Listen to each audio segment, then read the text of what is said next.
And it's live, I think. Say the intro.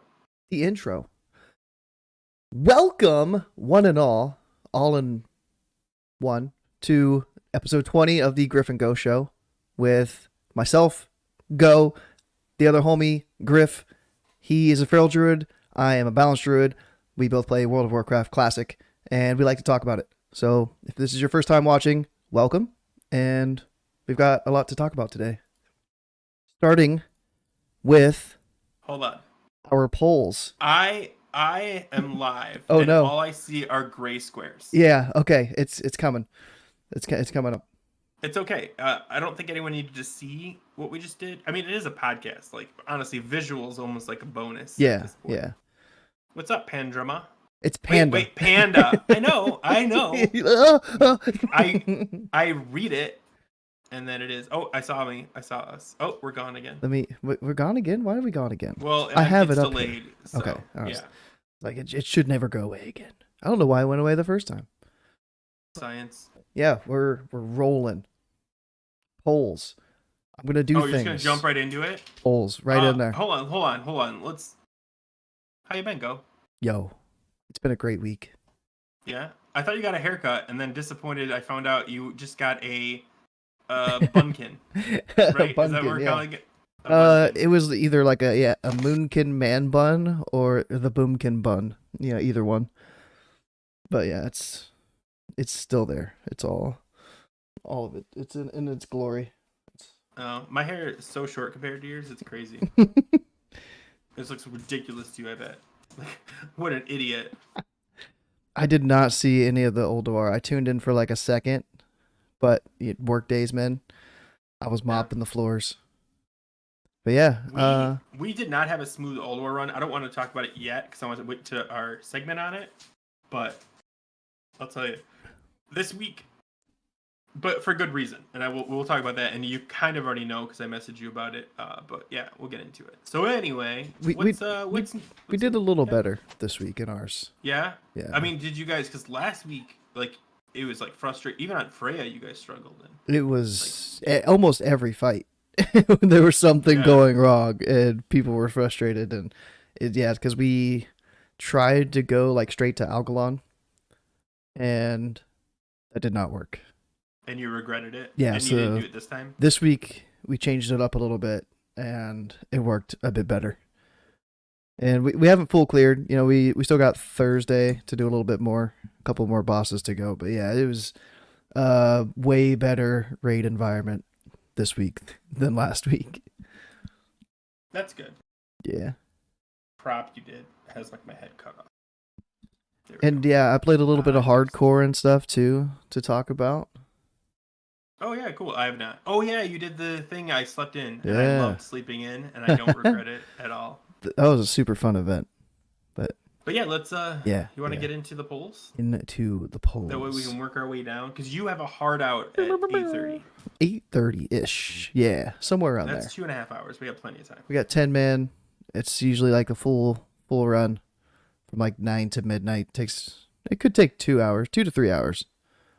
So Really, they've been fun. I actually I need more gear in 10 man than I do in 25 at this point. In maybe that's not true because I need the shoulders from 25, the chest from 25, the weapon from 25. 2 of the 3 dropped this week, and I didn't get any of them. But anyway, let's all right, let's talk. All right, I've got your poll pulled up here first, and you asked, what do you guys think of unconfirmed leaks? Because it's been 3 or 4 weeks now since Blaze and Bob during the show sent me the Ulduar potential nerfs. And then everybody's like, is it real? Is it not real? Who sent this? This is just somebody typed this up on a notepad. There's no way this is real. But it stirred a lot of great conversation of, should there be nerfs? What nerfs should there be? Should it be every boss? When should there be nerfs? And then you got sent a separate leak about a potential feral druid change and some like 2 other changes possibly coming in phase 3. And they're both or all unconfirmed. Like everything that we've talked about leak wise, unconfirmed. So as far as that goes, I wanted to know because some people were like, why even bother talking about this? It's not confirmed. So I wanted to know, like, what do people think? And it turns out there's a lot of people that really don't like talking about leaks beforehand. Of course, the majority says, yeah, let's talk about them. And I'm in the majority. Like, as long as you have like you know, like I'm not worked up. Like, if they don't give us fairy fire, I swear to God, like I sound like Butters right there, but you get the idea. Yeah, like as long as you don't get like that, like, you take it in stride, then it's fine.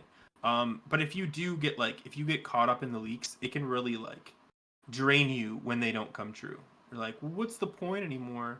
I'm just gonna quit the game. Yeah. But yeah, so I figured I'd ask about it. I mean, how many people responded? 465? Yeah. Mm-hmm. Yeah. So I think it's a fair enough amount of people that it's kind of split, but definitely more people like to hear about the leaks than to just. So I'm gonna, if I hear about them, I'm gonna keep posting them. Yeah. And I'm assuming Go will do the same thing. Yeah. So make up whatever crazy shit you want and send it to us, and we'll throw it out there. Yeah. Yeah, and then like you had an other option. Let me know in the comments, and that was people just like, "What leaks?" Yeah, like I haven't seen any leak. What's it about? What leaks?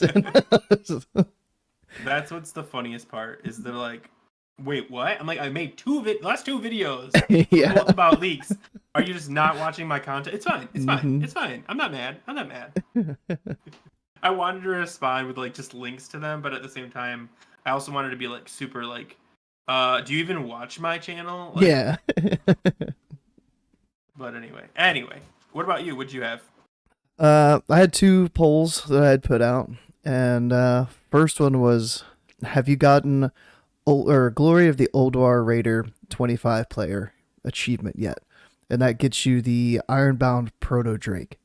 So last Thursday, we did our last achievement as a guild, which was the Ariaya achievement, Crazy Cat Lady, and it took us 5 or 6 pulls. I think we were doing some crazy strat where there's a Pally and Warlock, and they pull the 4 ads down Mimron's hallway, and everybody else burns the boss. And yeah, it took a little bit, but yeah, that was our last one, so I got it, and I was like, yo, I wonder how many other people have it, and only like 1 in 5 people ish have completed it.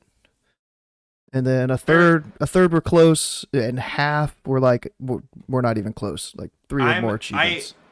When I filled out this poll, I was the bottom one, but now I am I'm 2 achievements away. I am Crazy Cat Lady and Coligarn, and I should have had the Coligarn last night, but it's the kill all the arms within 12 seconds. They did it last night. I'll talk about it when we get to the raid, but it didn't go my way. It didn't go my way.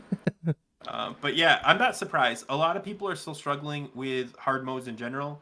So like, and achievements are definitely like, if you had to like put all the things in priority, like gear and hard modes are probably way up here, and achievements are more like an ancillary. Oh, let's do achievements tonight, like, because that's what we did. We're like, let's do an achievement night where we knocked out all the achievements to get that mount. So yeah, but yeah, as far as Barabas, the way this leak happened was I got it at like 11:30 at night. I reached out to Go.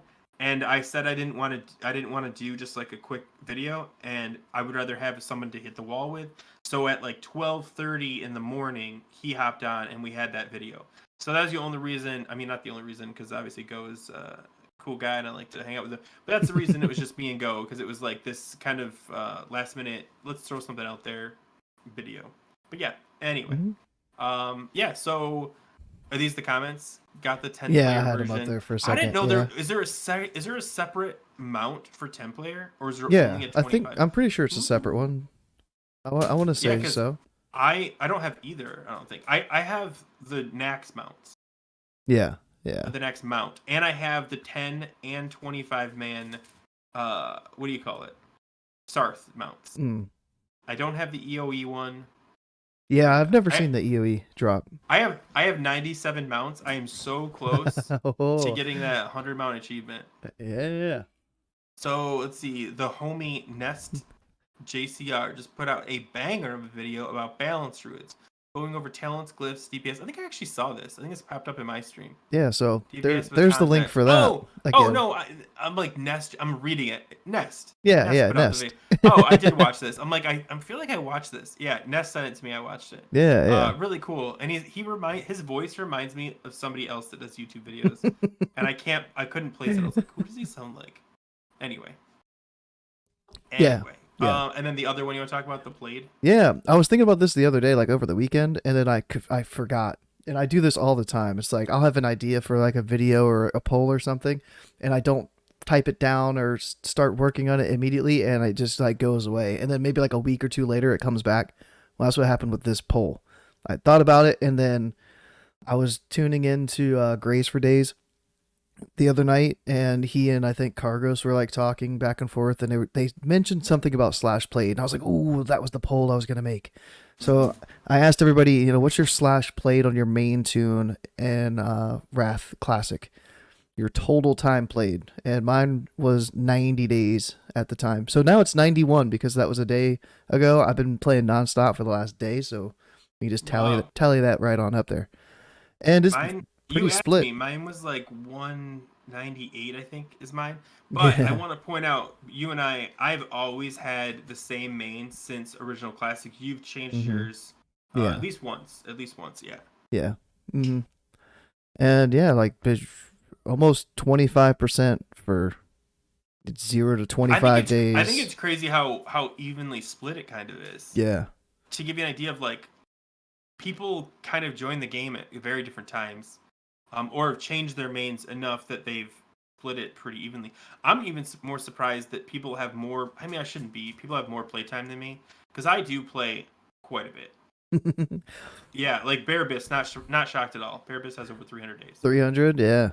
See, not shocked. That's why I had that 201 plus. I was like, how many people have over 200 days played?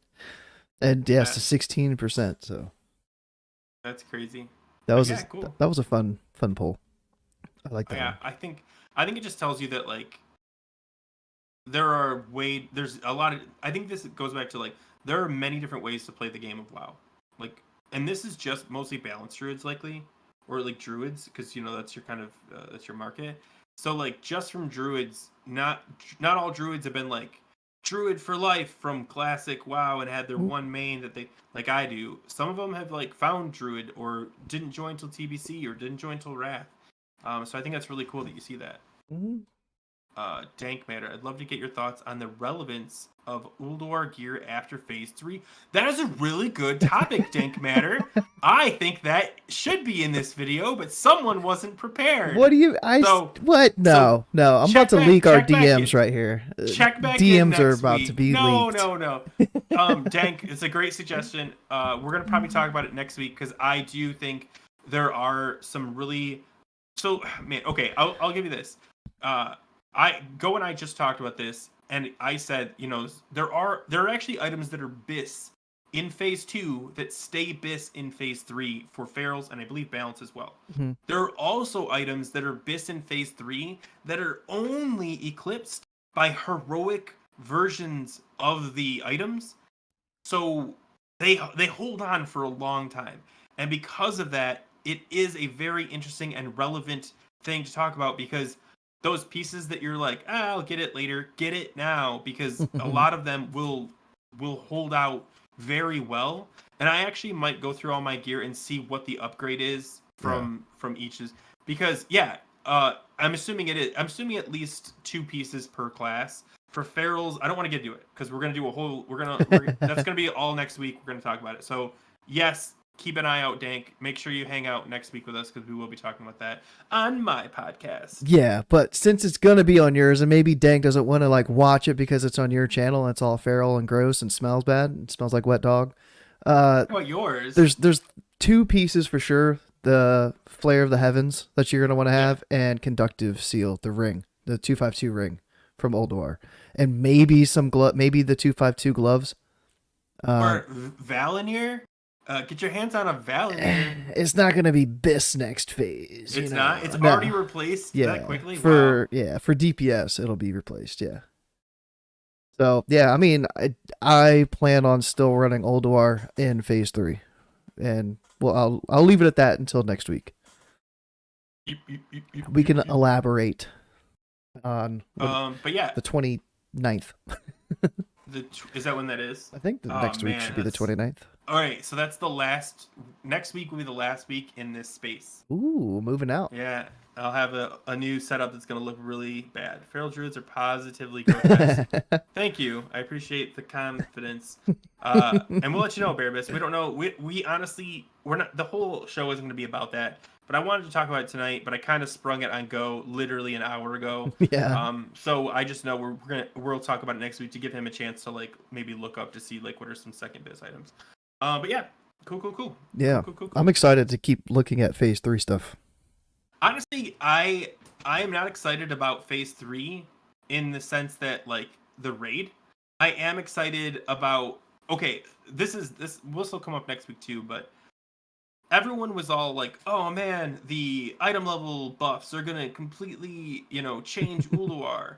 And I honestly think the item level changes are going to have a bigger impact on Trial of the Crusader Disco. than they did on Ulduar because even if they bump the item level, you did not walk into Ulduar progression with those item level boosts. However, in TOGC, you are going to have those item level boosts. Why are you laughing at me? Is he picking on me anymore? No, it's not Inception, but it's your video playing in the background while you were finishing up. Oh yeah, but yeah. So I just now see it. It's like which of the cameras is us talking now, and which is the video? Anyway, I think the eye level change is gonna have a bigger impact on Trial of the Crusader than it ever did on Ulduar, and I can't wait to see how that looks. That's it. That's all. But we'll talk about that next week, hopefully. All right, what's up? What's up next? The videos we've been putting out, and you out of nowhere were just like, "Yo, yeah, guys, actually, I do make videos, and here's 4 of them in the last week." And a short. Hold on. I gotta tell you. Oh yeah, I forgot about the short. I gotta tell you what happened, and I've kind of already hinted to you what it is. So I switched from whatever my editing tool was to DaVinci Resolve, mainly because I was having some stupid issues and the app kept crashing. And a lot of people told me Resolve's the best. So I switched to it, and the learning curve kind of scared me away, so that I didn't do videos. And then once I made that short, I think the short was the first one, I started getting like, oh, I got this. I figured out, and I had all that video, almost all that content already recorded and stuff. I just had to edit it together. So like every day I would just create a new one. I actually have 2 more that I still haven't done because I was like, I'll edit them later. I did DTK. I did Gundrak. I soloed Gundrak bosses this week. But yeah, are you cropping what I've heard so far? yeah. So I have just the what I've heard so far. So did you want to mention like that stuff? I know we didn't want to like re-go over everything. You can re-explain. If you guys want to know what this is, watch that video. But essentially, I got told to leak. This is what they are. If you're excited about Feral Fairy Fire proc, there was a leak saying that it's going to have a 100% proc rate, which would have a great impact on both rotation and our possibly overall DPS.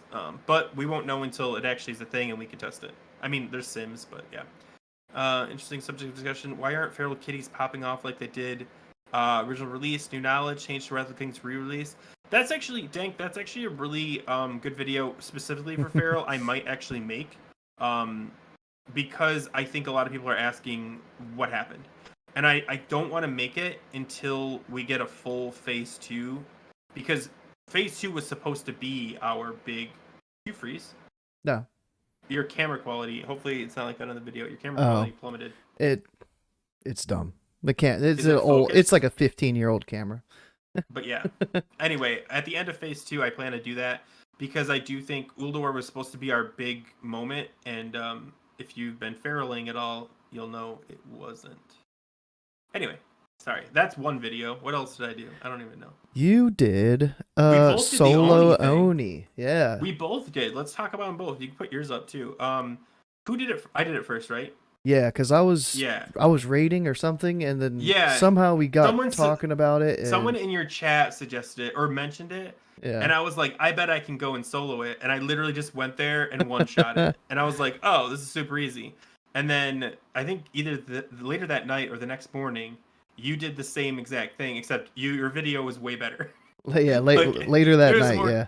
more concise. But like phase or sorry, Oni looks way easier for boomies because phase two is an absolute annoyance for ferals. Like I had to jump swipe. I mean, you can see the video. Like if you wait like 10 more seconds. Oh, I'm already in phase. Okay, but yeah, if you jump to like the middle, Hmm. jump to like the right in the middle. I don't know, I'm behind, but you have to do this like dumb jump swipe feral fire fairy fire thing. It's so stupid, but you can down him. So anyway, anyhow, Yeah, like but yeah, how'd you like yours? mine was super fun. I had asked you like a very important question. I was like, "Yo, how hard is she hitting you?" And you were like, "Dude, she's hit me for like 350 a swing." And I was like, "That sounds really promising." And then I was like, how much HP does she have? It's like, oh, she's got like 1,000,000 HP. It's like, so Yeah. mana might be my only issue. What have a problem with healing? Did you have to constantly heal yourself, or what was Not it? constantly, no. No. I healed up a couple times, but I didn't feel threatened by the damage at all. Yeah. And that was getting hit by the fireballs, getting hit by the flame breath in phase 2. Like nothing was just all the whelps. Like There's no big scare where you're like, oh yeah, my god, I'm at 20% all of a sudden. Yeah. I don't think I'd Yeah. dip below like 60%. Yeah, I'd get down I'll 70, 60%. I'd regrowth, throw hots up, and I'd be fine. looked like I did this and it was fine. And people did message me saying they did it and they're glad they got the achievement and got to say I soloed Oni. But it honestly looked way more fun as a boomy because you actually got to just like do the fight in a reasonable time. It took me like 25 minutes because I had to Jeez. jump. Well, phase two, I could only swipe. 25. It took me I could about only 6. swipe it, Yeah. but again, because of improved Mark of the Wild or not improved Leader of the Pack, Hmm. I was auto healing in bear form, so like my health was never an issue, and yeah, I'm glad I got to do it. I'm glad other Yeah. people because again, I want to emphasize this, and I think you did too. Phase three, the 40-man Oni goes away. So if there's ever a time to solo Oni, in Wrath specifically, because you're not gonna be able to do the 10 and 25-man one. Now is the time, get it done, because as soon as Phase 3 comes out, this instance or this version of it goes away. You don't And did you ever get your helm? No, I've done it twice. The first time it was Mage Warrior, the second time it was Double Priest. So I have not got the Druid helm yet. But I didn't get one either, but I made another video we'll talk about when we get finished with yours oh sure, sure. in reference to this and why I'm going for that tier helm. But Okay. I did Azul yours Narab. I know I Soul did in the that one. Rob, yeah. So I soloed Azul Narab. It's actually not that hard, but there are some like mechanics to it, so I wanted to make a video. I've actually farmed I've solo the bosses of normal UK, Nexus, I'm trying to remember, DTK, Gundrak, Azul Narab, and Old Kingdom. Okay. What's it actually called? Ankahat? Old Yeah, that Kingdom? sounds right. So I'm planning on trying Violet Hold, which Mm. I in phase one I got to I think the final boss in Violet Hold, but it's very contingent on what bosses you get. Oh yeah, So I yeah. should be able to solo it. But it's fun just to be able. And if you guys are wondering like what's the benefit, it's for fun. There are some Yeah. places where you What's the could gold per benefit hour? from. Yeah, I know. When people ask me, I'm like, especially Azul Narab because it's considered a low level. So when you DE your items, you're only getting the small dream shards. Even if you just go to, I think Old Kingdom does the full dream shards, and so does DTK and Gundrak, and those are both much easier than Azul Narab actually, because Azul Narab is kind of a pain. You have to Hmm. kill a way more trash than the other ones. But yeah. Anyway, keep an eye out for those in the future. Yeah, I've soloed Nexus, Utgard Keep, Old Kingdom. I skipped this one because I was just like, this whole first boss and everything, the 3 waves of ads. I was like, that does not seem fun. The That web wrap sounds like it would yeah, suck too. yeah. Yeah. It seemed like it was gonna be too much of a hassle, and I was just like, I'll just skip that. Try the other one, and yeah, I might keep going and try like Dractharon Keep next or something myself. So I would be curious if you can get the down. Okay, I haven't posted the video yet, so I don't want to talk about it too much. But like, so Guntrack, all the bosses are pretty easy for a bear, but this snake boss, the very first boss, like when you enter the normal entrance, is an absolute nightmare. And just there's only one way to do it as a bear, and I'm curious if like Boomies can just like melt it because I don't want to explain it, but like once when the video comes out, you understand it's a very hard boss. The rest of the bosses are kind of easy, but that boss in particular is just a nightmare. Yeah. Yep. And you skipped one of your videos, and it was how ferals are pumping on Kulligarn. The Kulligarn swipe strat.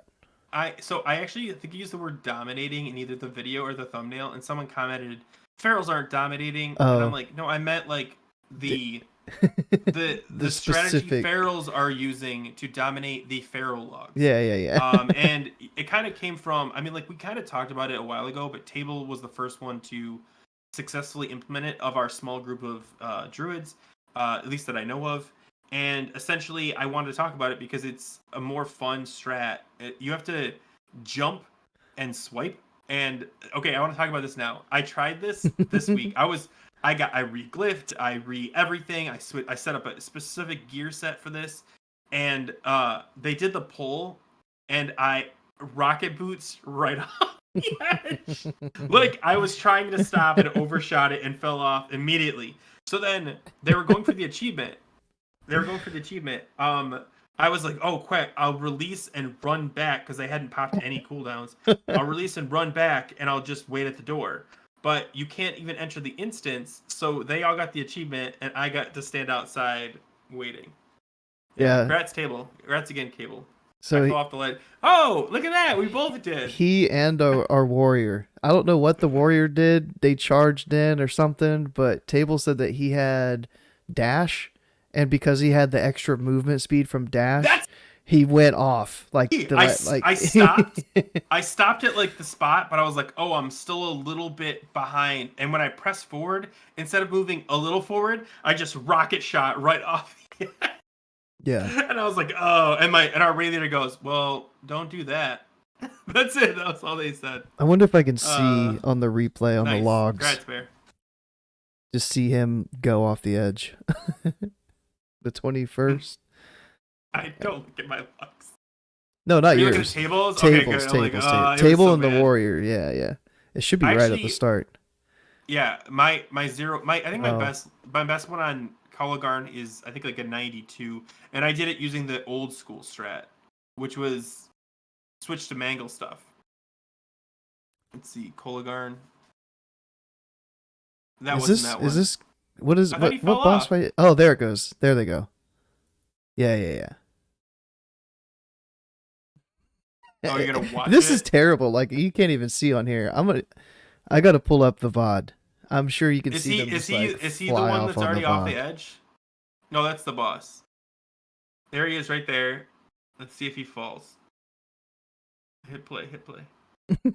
Oh, I'm watching it late, so yeah. No, I'm like, I'm not even on there anymore. Him and the warrior just you just see them die. Yeah, that's funny. I immediately added a cancel or a dash into my dash macro.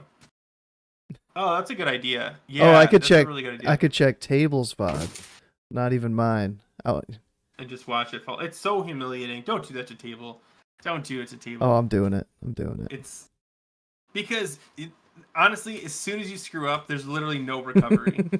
If it makes you feel any better, Table. Oh, when we talk about my raid night, I had some really dumb plays. Oh my god. Here we go. Let's find Table. Where's the Oh, is that him? All the way up front? I don't know. I've got a delay. Is this yours? Yeah, I can't even see him go off. We gotta find Tables. We gotta do it. Table Pav. I'm watching it right now. No, he doesn't fall right away though. It's about 5 seconds. It's so much of a cluster. You can't even see it. You can see it. You just gotta wait for his health pool to drop. All right, I'm watching for it. Let's see. You see him up there? There he is. There he went. Oh, that didn't last. That didn't take long at all. Yeah. The fall only lasts like 2 seconds. That was my first time doing it. Altraxian. Altraxian. Which one's Altraxian. Altraxian? I'm trying to think. Incata. Altraxian. Nothing's coming to mind.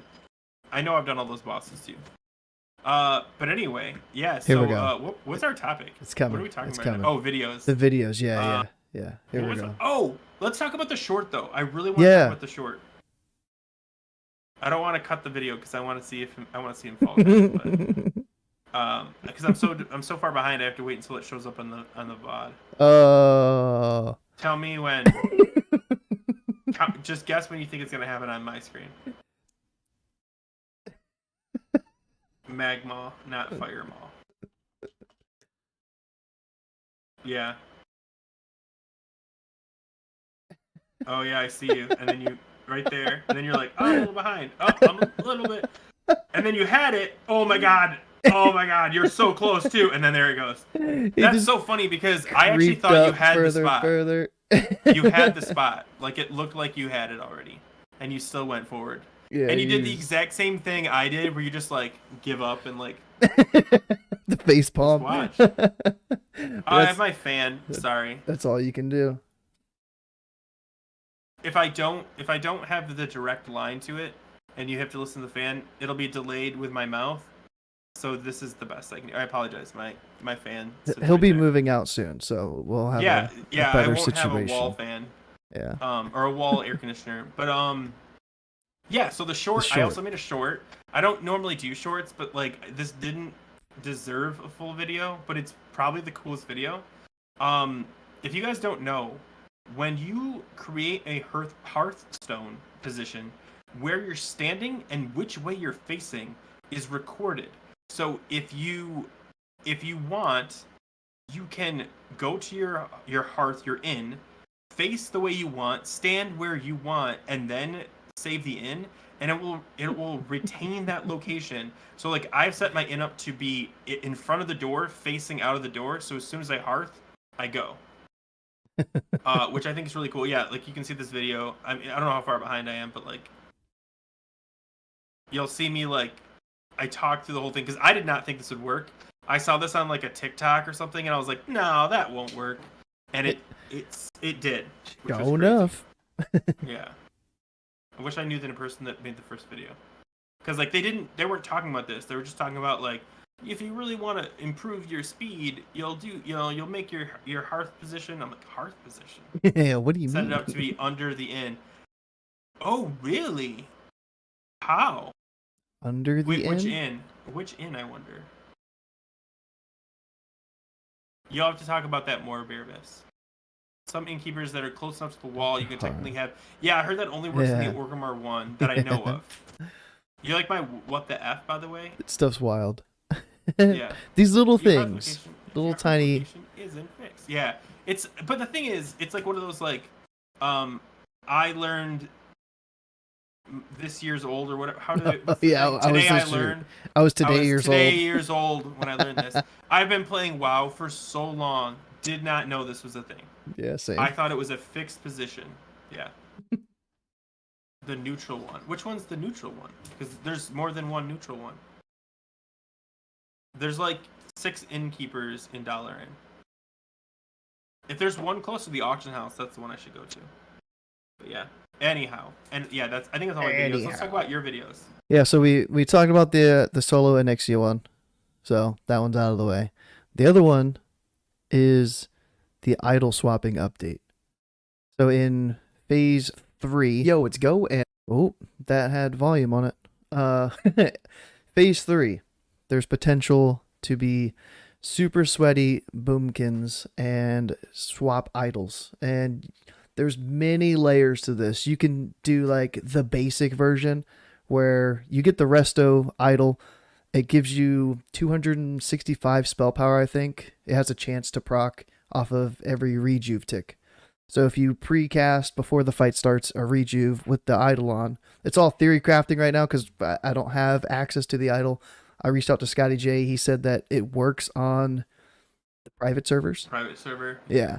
So maybe it will work. If it doesn't work, then like no big deal. But if it does work, I'm gonna be doing it, and I'm just debating on what level of sweaty I'm gonna be with it, because you can do it at the start of the fight, and to extend rejuve one extra tick, you can get the full tier 2 set, 8 pieces of tier 2, and cast your rejuve with the idol on, swap your gear and the idol right before the pool, pop your pre-potion, hopefully get that proc, and then you can have 265 whatever 234 spell power for almost the first 30 seconds of the fight. And it's it's risky, you know, if you get caught, somebody pre-pulls like early, and you have full tier you have 2. to trust your tank to like pull on the counter, because like I mean I think a lot of tanks don't get how big of a deal pulling on 0 is. Yeah. Like, pull on 0 because we're popping, you know, pre-popping potions here. But yeah, like you, and if you were stuck in the wrong gear, there goes your parse, like done. So it's gonna start off, you know, just not worrying about the full tier 2 set, and only doing that at like the pre-pool with like a pre-popped like potion or something, like a wild magic potion. And then once everyone's comfortable with the pull timers and the fights, then I might start doing the whole tier 2 set, because if you're switching from 8 pieces of tier 2 to 8 pieces of level 80 gear, that's a big mana loss, and you're gonna like switch on to your new gear and you're gonna be down like 10k mana or something. So as long as the fight length isn't like 5-6 minutes, if it's like a 3 or 4 minute fight, I think we should be able like to Vessix, be fine. Yeah, like I think we should be able to be fine. People have Coligarn down under a minute at this point, so I mean that'd be a great one to do it on too, because like you're getting heroism, bloodlust for almost half the fight. Mm-hmm. That's nuts. And if you could be able to get away with that, especially because the fight pull is pretty clear, like you know when the fight starts. Yeah. But yeah, cool. So, yeah, a lot of mixed opinions on this, because it's always a touchy subject with balanced druids, like idol swapping. I did it back in TBC. People gave me grief for it. Oh, it's a waste of time. And now it's the way. Too risky. Well, no, people are still trying to hold on to that, and they're like, eh. I think this is a high risk, low reward situation. Honestly, there's always somebody that pulls a second before or two, so that's my opinion. Is the reward that good to risk it? I think it is. 200. If you dangle 200 plus spell power in front of my face, I'm gonna be going after it. So yeah. I gotta wait till the PTR comes out, and hopefully I can get 25 emblems and buy this idol and test it. And then I shouted out Table Slam in this video. that alone is the challenge. Is on the PTR getting emblems, because like if you pug it, does your guild run PTR? Well, now that we have Mincy, Scotty J, Table, me, and the guild leader, there's like 5 of us right there that I think like we could knock some stuff out. But 10 man, I mean, just to farm the conquest, or what are they called? Emblems of Triumph, I thought. Triumph, yep, you're right. Yeah, There's so many. Boomkins get more crit in phase 3. So we get a crit idol. Like that's a big change. As our idol switches from the idol of the Starfire idol, and we get an idol where Moonfire ticks have a chance to proc of 200 crit rating, which is 4.35% crit. So we get some crit. Speaking of crit, I think ferals are going to be both armor pen and crit capped in phase 3. Yeah. So we'll see. So if you're wondering like what the gem's gonna be, it's likely you're gonna have to start gemming strength, because Agi is gonna be wasted. Even though it gives you attack power, you're now pushing. Well, I don't want to say that because Sims will tell us more. The problem is there's a soft cap and there's a hard cap on crit, and we're gonna hit the soft cap, 71%. And it's going to make the weapon choice pretty interesting, because one has crit on it, the other one has haste. And it might turn out that the haste one's going to end up being better long-term for you, whereas the crit one is going to be better short-term. But yeah. Anyway, I just want to point that out because you're talking about crit, and you're like, yeah. Yeah. And I am on this show thing. Channel I show. don't know. Podcast. But yeah, cool. Good stuff. Yeah. Yours are way more educational than mine. Mine are more like, check out this cool thing you can do. And you're like, here's my theory craft on what's happening in phase 3 and why I should be farming Oni. I like theory crafting, man. So you're fair. That's fair. Also the soft cap for ARP. Yes, sorry. How I'm still so jealous and envious of the Rets that got their change, because then they got to start theory crafting. New. Yeah. And so if Ferals get this Omen of Clarity thing, then are you going to start out in feral be form? No, no, because you have Mark of the Wild. No, but hear me out. If you get up your mana 10 seconds before the fight, go into feral. Like, okay, so let's back up. We're assuming that feral fairy fire procs 100% of the time feral fairy fire procs 100% of the time in cat form. Let's say it does. You could get your mana up, go into cat form, eat and drink while in cat form. Then, when the pull happens, you pull with Feral Fairy Fire, guaranteeing a proc of Omen of Clarity, shift into Boomkin, and it's better than Mark of the Wild because it didn't cost you any mana. Boom. Kin. Easy. Nice catch. He's like, I got this. Here you go. You do this, I have it. But yeah, anyway. Man, but yeah. Cool. Now that I have like the camera back up, yeah, it's all blurry. I can't fix it. I tried to add more light. Light didn't help. I'll reduce the light. Reduce light won't help. It decides to focus whenever it wants to. It's like, oh hey. Oh, that's what you were doing. You were like, Yeah. But sometimes it works, sometimes it doesn't. Now it's not. Well. So. Oh well. Screw the camera. Well. Yeah, so what else have we been doing in WoW? What have you been up to? You had raid this week. Sounded like it went pretty well. So this is kind of a good time to talk about raid logging. The title of the episode. I am pretty much raid logging at this point.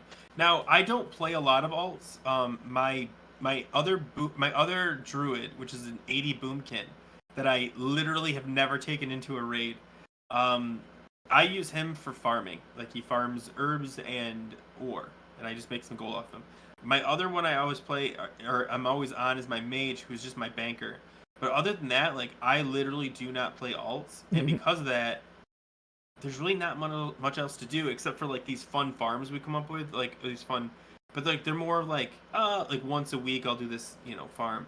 So I'm definitely raid logging. As far as raiding goes, we if you guys don't know, we did Yogg 0 yesterday, and it was way easier than I thought it would be. Was that the first time you've tried it? We two-shot it, yeah. What? And the first time we had it, but one of the tanks didn't understand what he was supposed to do. Through some miscommunication. They're like, oh, I thought I was taking Skull. Yeah. And like we even had like a panic thing. Like if the tank died, you could. We had Army of the Dead ready to go, and you just spam Army and burn it down. And the first time we tried it, it didn't help because we were already like scuffed and he was getting healed. And the second time, we never even needed it because it was so easy and clean. Jeez. Phase 1. If you guys don't know, Yogg 0, it's slightly harder. Phase 1, melee has to take it more seriously, the explosions. Like, melee's supposed to run out, and honestly, like, in regular, even Yogg 1, you can pretty much just eat it unless you've got the debuff. But in Yogg 0, I think you could probably still survive it, but if you're killing 2 at a time, like we were always had 2 in the cycle. Yeah. You gotta be careful because like you can die real quick to that, and you don't really want to die phase 1. You don't want to waste any B-reses. Phase 2 is exactly the same for us, and then phase 3, if you guys don't know, essentially the guardians turn into like healers, and you have to pull them away from the boss. Yeah. And so you just have a second tank, grab them, and it's not hard. But the tank has to kite because they'll die. I don't know because I didn't have to do it, but yeah, we two-shot it, and I was like, that it didn't feel much different than Yogg 1, except we got the mount and sold it for 50,000 gold, I think. Yeah. Jeez. Yeah, one of our guildies. Ours is a roll off, but it's also by like seniority. So there's like 20 of us that have like the max rank, like attendance points or whatever. Roll 100. Yeah. Right? Mm-hmm. but we haven't They got it actually yet. asked. They asked about it, and there was like a big discussion, and people kind of like gave their opinion and said, "I don't care enough about the mount. I'd rather have gold." Yeah. And so they auctioned off, I think, the first 5 for 50 gold each, or Dang. 50,000 gold each. Yeah. So I'll make 10,000 gold, I think, off of it at the end of it. I don't know if that math holds up, That's fair. but regardless, it's still free gold. What else did we do? Oh, and we were going for achievements, so we got Yog Zero. The other one we did Razor Scale. Razor Claw? Razor Scale, You always whatever. say razor claw. Dude, I know Like- it's Razor something. It's just like hardcore and hard mode. Okay, so we did Razor Scale. Claw. Scale. Is it razor Razor scale. Oh Okay, my gosh. We did Razor Scale, and that is by far the stupidest achievement. Like, I get it, like they wanted to do something, but like it's just standing around. It's not like, oh, you did it. It's more like, okay, let's wipe it up. Yes. And now we can do it for Guys, real. stop It's killing. just- Get the dots off of them. What are you guys Yeah. doing? Now we have to But, do I it mean, again. if you're a melee, you just stand there. And Yeah. because we did want to do it in as few cycles as possible, we had to die every time because he enrages, Mhm. and we just whatever. It's not a. I think it's one of the dumber achievements. Yeah. Like, but we did it. And then we also did the Kalagarn one, and we tried Crazy Cat Lady with like 4 different strategies, and we only had one successful one, and we didn't use a far enough hallway, and they were back before she was even at 30%. Yeah. And it just turned chaotic like instantly, and we couldn't agree whether to kill the defender or not. They're like, no, ignore it, no, kill it, and it was just so we didn't get that. As far as loot goes, I don't think I got anything. Dreambinder dropped, and congrats to Midnight the fucking hunter for his. I offered him 10,000 gold for it. Like, I was like, I'll buy it off you, and he's like, no, thank you. And I wasn't gonna harass him, but I wanted it so bad. Like, as soon as it dropped, I whispered him. Like, I wasn't even waiting for like, because we loot council our gear. Mhm. I knew it was going to him. I'm brand new at this guild. Yeah. He's been every raid I've been in. He's been like, come on, Dreambinder, come on. I'm like, okay, he's clearly waiting for it, and he's been here longer. But now nobody else is in front of me. So if it does ever drop, yeah. Anyway, I think that's it though. We had a Dreambinder drop too, and guess who got it? Table slam. Table slam got Grats, table slam. Big grats, bro. it. Yeah. But yeah, I got Pandora's Plea, which is a trinket. It's like 3rd bis for Boomy. There's like Scale of Fates, Flare of the Heavens, and then like Pandora's Plea is kind of like 3rd. Yeah, It's kind of there with Eye of the Broodmother. That's another one that's kind of like, 3rd, 4th bis.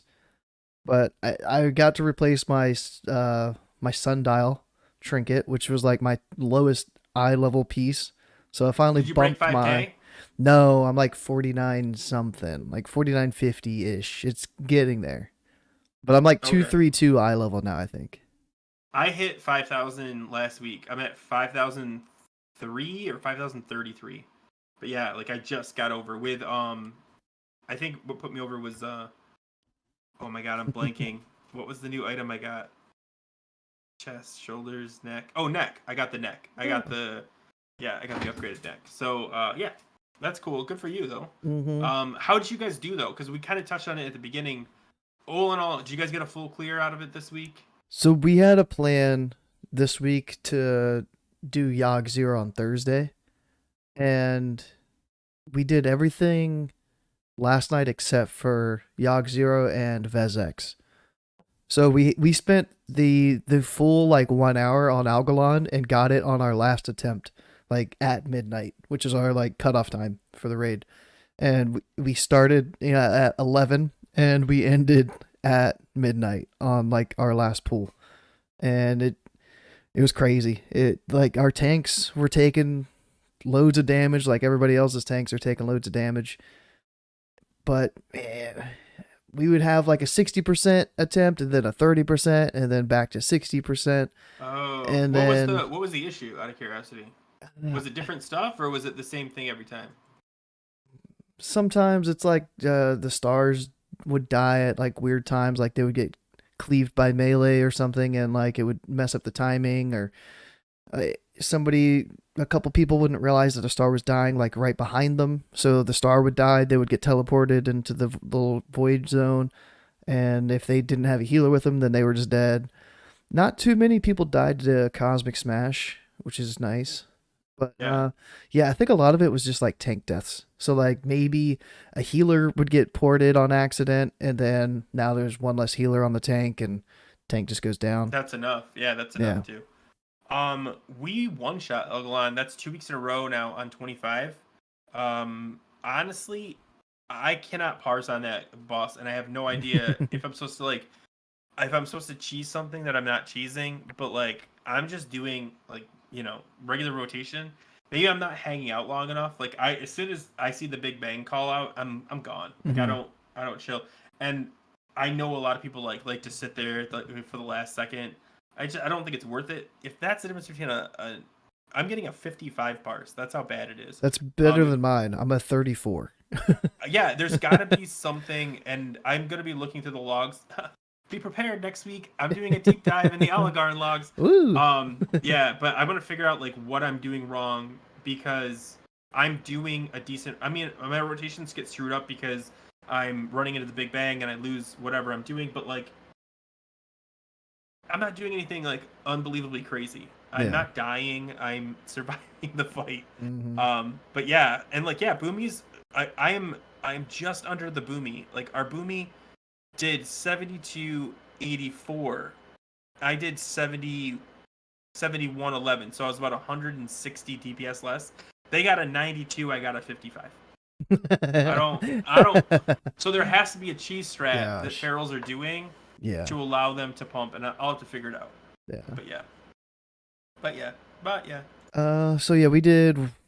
What else did we did? We did. I mean, we started off with Ignis, Flame Leviathan, of course. Skipped Razor Scale, but ended up going back doing Razor Scale. XT. You mean Razor Claw? No. I've not heard it both ways. Let me see. Good one. I'm trying Good to one. see. I'm trying to see which bosses we wiped on. We didn't wipe too much.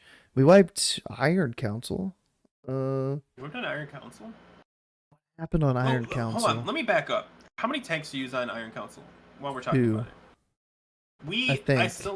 I still tank the first dude, and I'm like, do we really need to do this? Like, can't tank one handle two mobs? I've done it with two mobs before in 25 man. So I don't know. I don't care because it doesn't really throw out. It keeps the timing clean. At least it seems to. Like we get good rhythm. But like, I hate being bear when I could be cat. You know what I mean? Yeah. Let me see what the death was. I forget why. Oh, we had a healer die, I think. Oh, so we didn't have a mortal strike on the boss. We had like melee switch specs around and stuff. So when the first tank died, he healed 40% instead of like 20% or whatever it's supposed to be with the mortal strike on them. And then yeah, we had a healer die 5 seconds after the first tank. So then that was another like 40%. And yeah, it was just like, nope. And then yeah, we went right back in and cleaned it up the second attempt. But yeah, the first one, that was just a debuff assignment that got overlooked. What do you think? Now that you've done all the hard modes except for I think Yogg Zero, but I'm telling you, Yogg Zero is not a game changer. I don't know why people build it up in their head. And no, we did not use the cheese strat. What do you think's the hardest for a raid to clear? Not for you, but for like, oh, we screwed it up again. The hardest hard mode? Yeah, like just overall, like what's the one where you're like, okay, guys, focus up. We need to, is it still Elglon? Memoron. Memoron. Memoron, yeah. I die so much in Memoron. Memoron, dude. I died okay, I died last week. I don't know why I suck at it cuz like I'll do it in the 10 man and have no problems, but in the 25 man, so we had Memoron. I got to tell you the story and it sucks. Head Memoron, I'm in DPS, feral, there's fire everywhere. I just pop Barkskin Survival Instinct and just I'm eating it. And this fire just starts getting everywhere in melee and I can't see anything. And he pulls the mob or the boss forward, and I think I think either like I forget what it's called, like the plasma blast or whatever is about to happen. I don't think it's called that, but like That sounds the right. the shock explosion. I Yeah. don't know. Well, because it's plasma blast too, but the shock explosion. And Hmm. I run out through the fire, and what I don't know is underneath the fire is a landmine, Hmm. and I die. And I was like, ah, man, come on. So they're like, don't res, because like there's too much going on. And so we get to a calm spot towards the middle of the fight. No, like 30 seconds later, and I get resed again, and everyone's grouping up to control where the fire drops. And I turn and run to it, and the guy res me an inch away from a mine, and I walked right into it. And so I died again, and they're like, "Should we res Grif?" And I was like, "No." And the radiator's like, "Yeah, It's if he's gonna like, keep oh. dying to mines." And I was like, "Bro." So they did end up resing me towards the end, but like I was just like, "Don't even like I can't. I don't.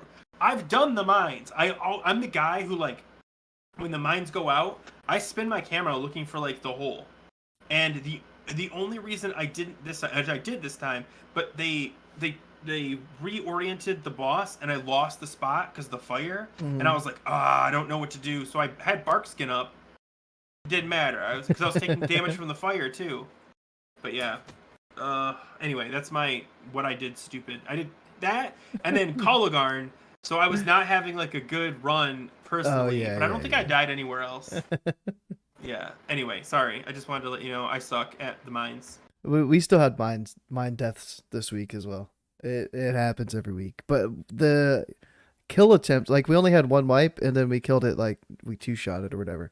And this was the week that we had like the least amount of deaths on it, I think, and we had 5 deaths. Really?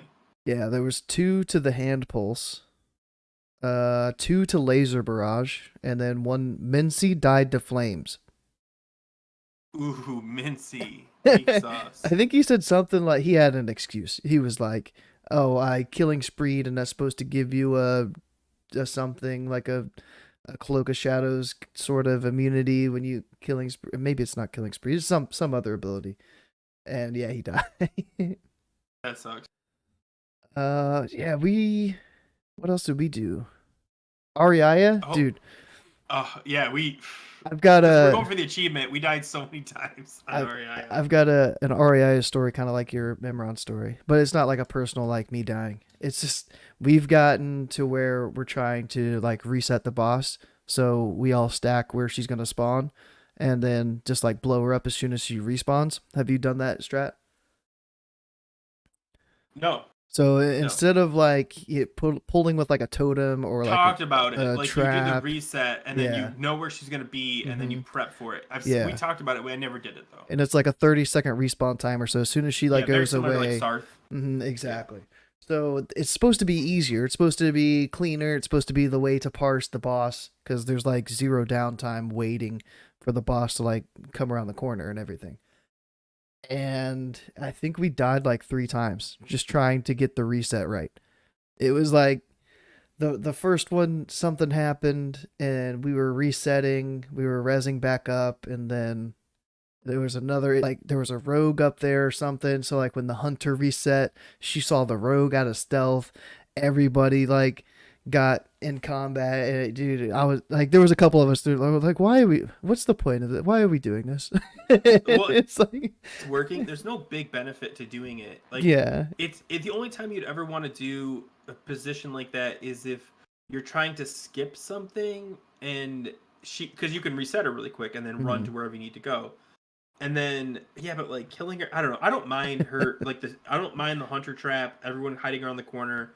It works. Like I don't maybe for parsing because you don't Yeah. have that 2 second gap. Hmm.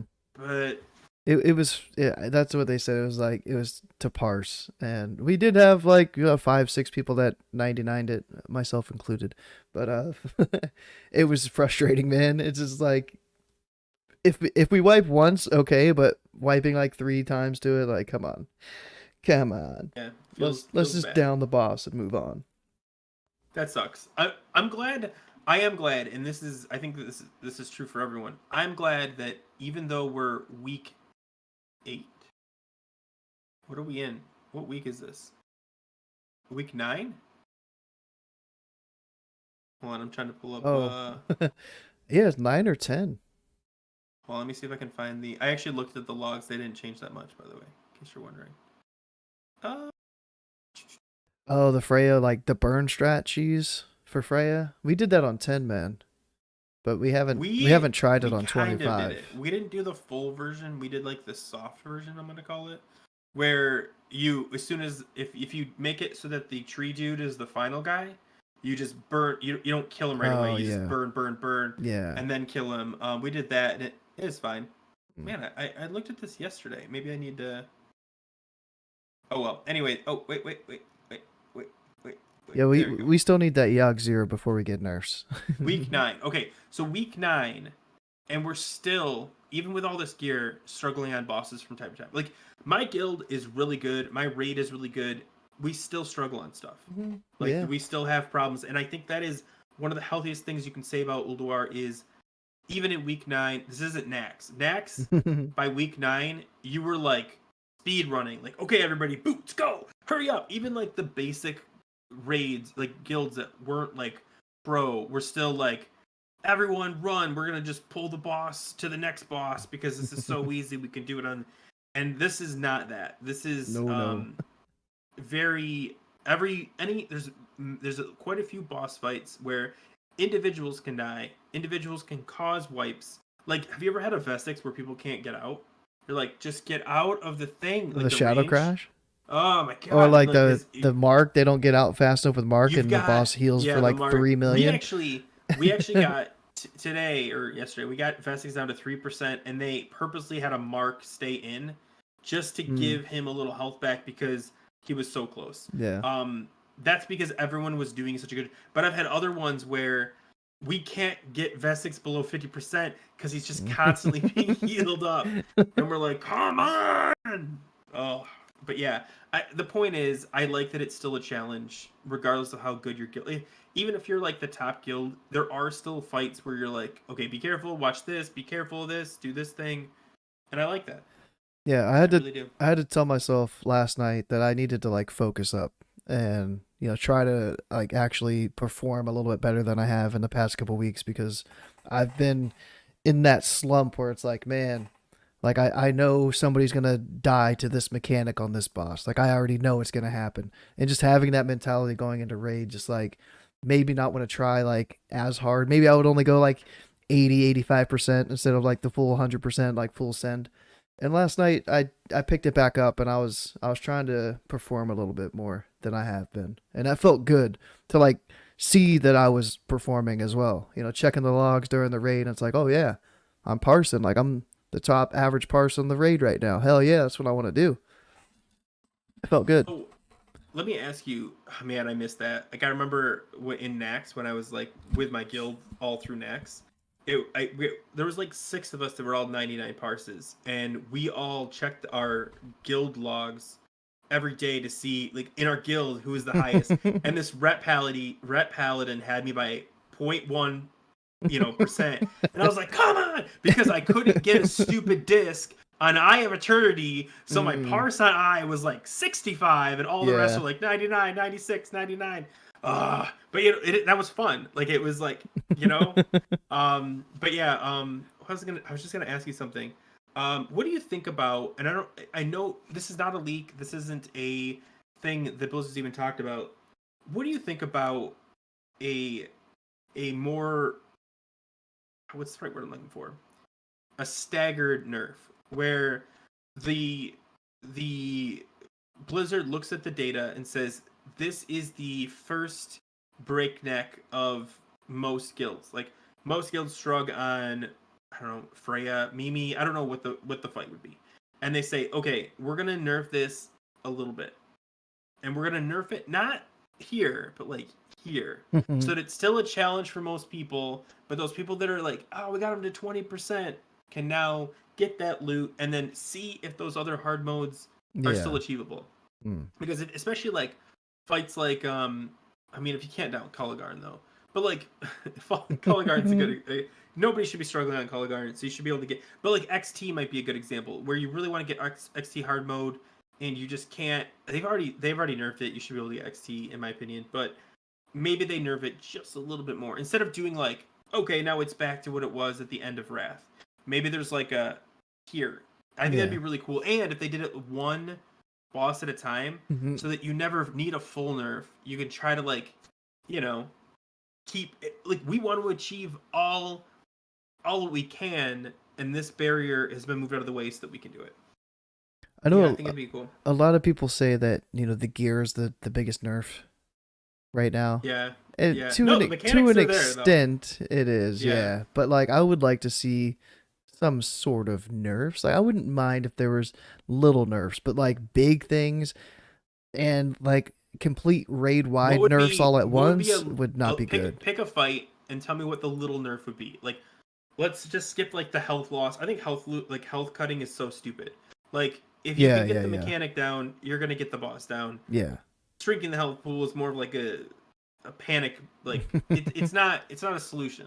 But like easing off the mechanics also can be risky because then you take away the fun from the people that like the challenge.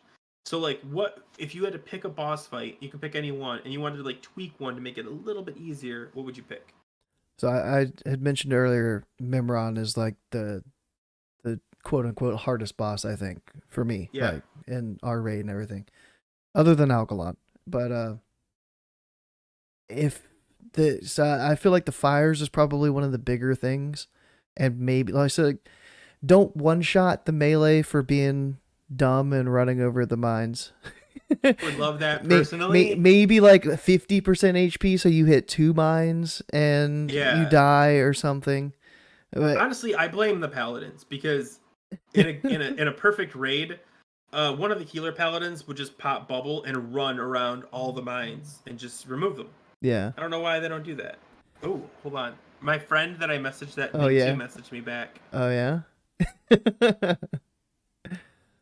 But so for that fight, like the fire, I think there's 3 fire that spawn. Like maybe lower the fire cap, and only have 2 fire spawn instead of 3 to kite kind of around. Like 10 man. Honestly, I don't even know what 10 men's is, but if that's what 10 men is, then yeah. I think that it. So I think the fire adds complexity to the thing, but I also think it's like, especially what was it, phase 3 where you're killing the head and there's just fire everywhere and you're like, this is stupid. But like I get that, but at the same time, like you've done the fight without fire, it becomes an absolute joke. Yeah, completely remove it. Yeah, that's no fun at all. But the fire, I think, is what makes that fight the hardest out of its mechanics. For sure. So yeah, like if people die to like the rocket strike, rocket strike's interesting. If they die to the rocket strike, that's their own fault, dude. It's a big red circle, like your whole screen. You're in a red beam. If you die to that, dude, like one shot, get out of here. 2 weeks ago, I was asked to battle res, so I ran out. While I was out, I got a rocket strike on me, so I ran out of the rocket strike, threw fire, and hit a mine that was under the fire that I didn't see. Because why am I over here B-resing not a familiar place? Yeah. And I died. And they're like, stand mines. I was like, bro. But at the same time, fair. I mean, it's a mechanic. I need to avoid it. But like, I have video of it. If you see how hard this mine was to spot that I died from this week. I don't know. I think the mines, nerfing the mines a little bit, and maybe even nerfing, I don't know, the rocket strikes are pretty, like it's pretty easy for casters to get out of the way. I don't know. I don't mind the fire, but at the same time, it does get like too chaotic at some point. But it's kind of the mechanic of the fight, you know. So what would you think about, like, what if Blizzard kept the PTR up and instead of just throwing whatever nerf they think is necessary out, they put different nerfs on the PTR, have raids test it and give feedback, and it's like, you do the encounter and then a screen pops up. What did you think about this change to the boss fight? Did you like it? Did you not like it? Man, I'm trying to think. Yeah, because how would they get instant feedback? I think that's a really good idea, and because I think one of the biggest things that Blizzard has never taken is no. Like, how do I say this? Hey. Like, it'd be, first of all, the nerfs, I don't know if you guys know, they never go on the PTR. They usually just go live. And a great example of why it would be better if we would have seen the nerfs and said, hey, stop, would be like Lady Vash. Lady Vash was hard. Lady Vash nerfed was the opposite of hard. Like It was free loot. No. it literally went completely. It went from like Elgalon to Kalagarn. Like Yeah. it was like uh, oh, I fell off the ledge. Oh well, we can 20 Oh man this darn. because it's whatever. And I think like the nerfs, no matter what they do with the nerfs, I think it'd be cool to be like, hey, here's the PTR. Go check out the nerfs. If they're too easy, give us a heads up. Yeah. Because, but then again, who are we? You know, because people that go on the PTR, guess what they are? They're sweaty, and you know, like casuals don't go on the PTR. Hmm. Yeah. I don't know. There's other than just straight up nerfing the entire raid, which is what I fear that they might do. I think I would they like do the that small. eventually. Yeah. I would love incremental changes. Yeah. Love it. Love Small little things here and there. You know, maybe it. Yeah, two bosses a week or something like. yeah, Oh, or okay. even if they just did, like you said, two bosses, or they all the bosses that are hard mode, they just brought down some mechanic a little bit. Like they kept all the mechanics as they are, but a little bit more forgiving. Like the mine. Don't get rid of the mines. Just make the mines not a one shot. Yeah. Or on Elgalon, maybe he can't do.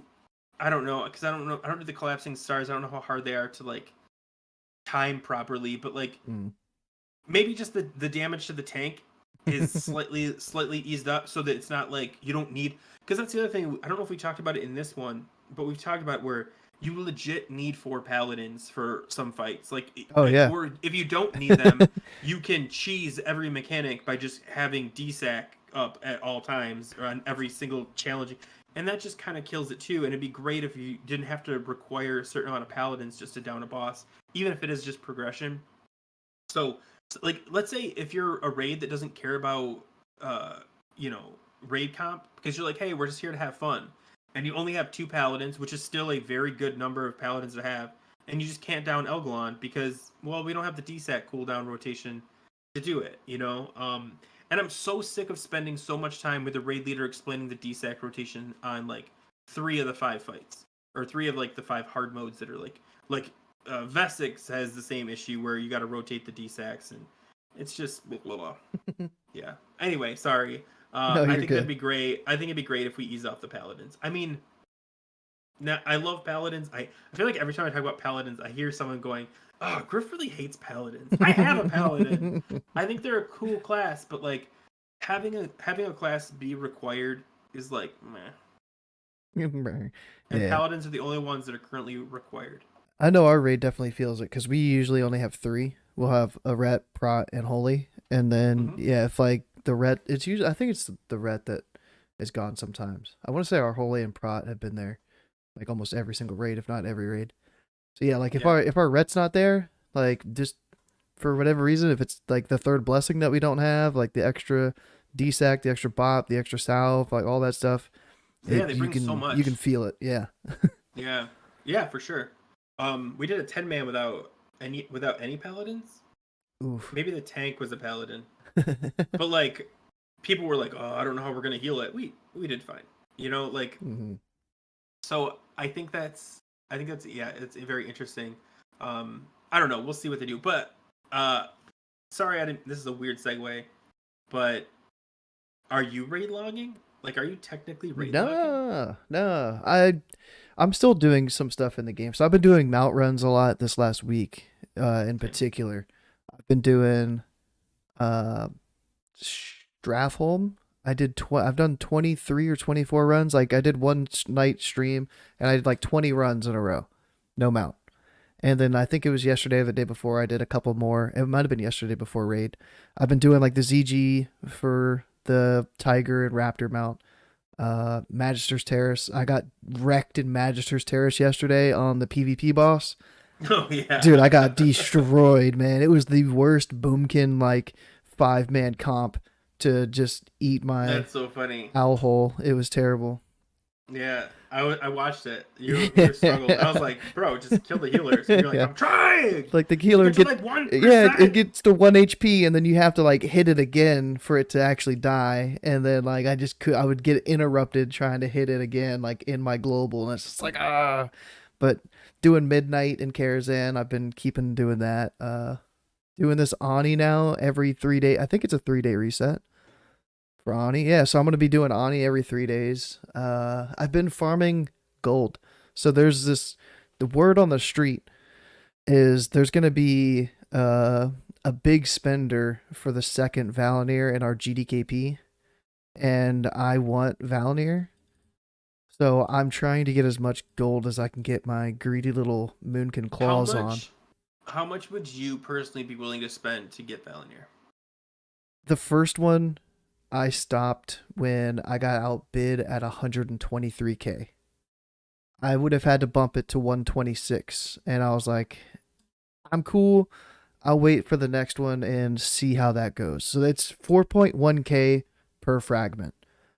And That's nuts. yeah, so like if 3 fragments drop in our GDKP, the winner just pays 12,300 gold and then that gets split on the pot for that night. And I don't know when they're going to do the next auction. So it's just like, you have until X day to bid, and I think it's going to go for more than the first one. So I'm trying to save that gold. So I've just my been old guild farming. already has 2 Valinir Mm, because they brought someone that already had I think like 25 shards. jeez. So and so like the week last week they had their main holy paladin get it, and then this week they got their new holy paladin. So now they have 2 Valiniers, and I'm sure there's people that already have 3 from doing splits and Oh stuff. yeah. But like, just having one, I bet is just nuts. And having two, I mean, our guild just got our first Valinier yesterday. Yeah. Like, and he was afraid. He was at like, is it 30? It's 30, right? 30 frags, yeah. Yeah, he was at 29. He got his 29, and we were heading down to Vesix and Yogg, and Mhm. we cleared everything out. And he's like, "Oh great, I'm gonna get it on Yogg because it's guaranteed on Yogg." But if you don't know, in order to do it, you actually have to throw it into Yogg's mouth when he does, I don't know, some ability like Is it the terror. gaze at the end like that steals No, your sanity? No, it's it's a different something one. like it. It is at the end though. It's Oh. like deafening roar. I think it's called deafening roar. Oh, like the Um, okay. so when he does deafening roar, you have to throw the thing in there. Um, yeah. So long story short, uh, he he ended up getting one piece on Vesix, so he was able to do it on Mm, Yogg because you can't take nice. the one from Yogg. Yeah. Nice. Yeah, it was a good run. So yeah, Uh, I've been farming like frostweave cloth mainly, and I've been getting it's like there's this little spot in Ice Crown. it is that good gold? It's decent. So it's a range of gold per stack. It's some anywhere between like 750 to like 1150, depending on the time of day and the day of the week. And for some reason yesterday somebody must have bought out like every single frostweave cloth on the auction house. So you're just And like sweet. well, I sold one stack for 35 gold. Okay. And then I sold like another one for like 20 gold, like 30 minutes later cuz I was like I know if I post like 5 stacks they're not going to sell, like it's just going to be a waste. So yeah, I sent one stack up there for 35 that sold, went back a little bit later, 20 gold for another stack, and then now it's back down to, 750 a stack. But it's That's this crazy. this little spot in Ice Crown called Mordrathar. I made a video on it and I see other boomies there constantly, and I'm like, "Did you guys? You're stealing my spot. I'm on Mankrik. Like this is mine. I Is it that claimed it. one spot where like it's just rapid respawn? Yeah, you can force And it's like there's respawn. like Yeah. two tables. There's like two tables. No, no. Oh, okay. So I've It's a farmed it's it a before. different spot. But I've been getting like the BOE greens and sending them to my alt to finish leveling up my enchanting on that tune. So I'm making gold. I'm selling cloth. I'm getting BOEs. Do you want to know what I'm? Do you want to know what I'm saying? I'm collecting. Okay, I could have just bought all the stuff, but I actually wanted to craft all myself so it's cheaper. But what's the item I'm prepping for phase 3 to be able to craft day 1? Do you know what it is? I mean, it's Jeeves? gonna be day Jeeves. Yeah. I have everything ready except for I think it's 2 King's Amber, which I have the honor ready to hopefully buy, and I'm now collecting seals just in case that leak is true. So I should be able to buy 2 King's Amber day one, have a Jeeves on day one. I'm pretty excited. I've forgotten to keep making my tailoring cooldowns. Oh yeah, how was tailoring work out for you? Did you just switch? No, I've been tailoring the whole time. I Oh, I thought you just were NGJC. Nah, I had done a video saying that JC Dumbness. is the weaker of the optional uh Oh, right. professions to pair with engineering. Yeah. For phase 3. 120. I'm still making money off of what's it called? Titan Steel? Titan Steel, is that what it is? Titan Steel. Yeah. Yeah. Oh, Scotty J, what's up, buddy? Yo. All the mats Looking for for my all the G. mats for my G's. Yeah. Honestly, the hardest part is the old scrap bots. Oh Or yeah, not scrap yeah. bots, like what are they called? Repair bots, Repair bots. right? Yeah. Because some of the items are I had to go and farm, like because I was like, I'm not gonna buy anything on the auction house. Some of the Too items were like expensive. stupid to farm. Yeah, and they are. So I actually made just a crazy ton of some of the old scrap bot or the old repair bots, and I'm just sitting. They're all in my bank. I'm just ready to sell them for way more than they're worth. Because if you take the time to look at the Jeeves list, it's actually kind of stupid how much stuff you need. I looked at it once and I was Stupid. like, ah. Yeah, it's like 30 bolts. I'm trying to think to the list. I know you need at least, I think a total of like 32 different repair bots. Yeah. I know 2 King's Amber, 8 Titan Steel. I'm really just trying to pull this from the back of my head. I should But be doing regardless, Titan Steel cooldowns. Yeah, that's the thing. Yeah. Because like it was really cool in phase 1. Everyone's like, "Oh, Titan Steel," and everyone Careful with forgot that about hand gesture there. Careful. Oh, sorry. Wait, so you just do it again. Oh, Yeah. I don't know. I was trying to figure out what you're talking about.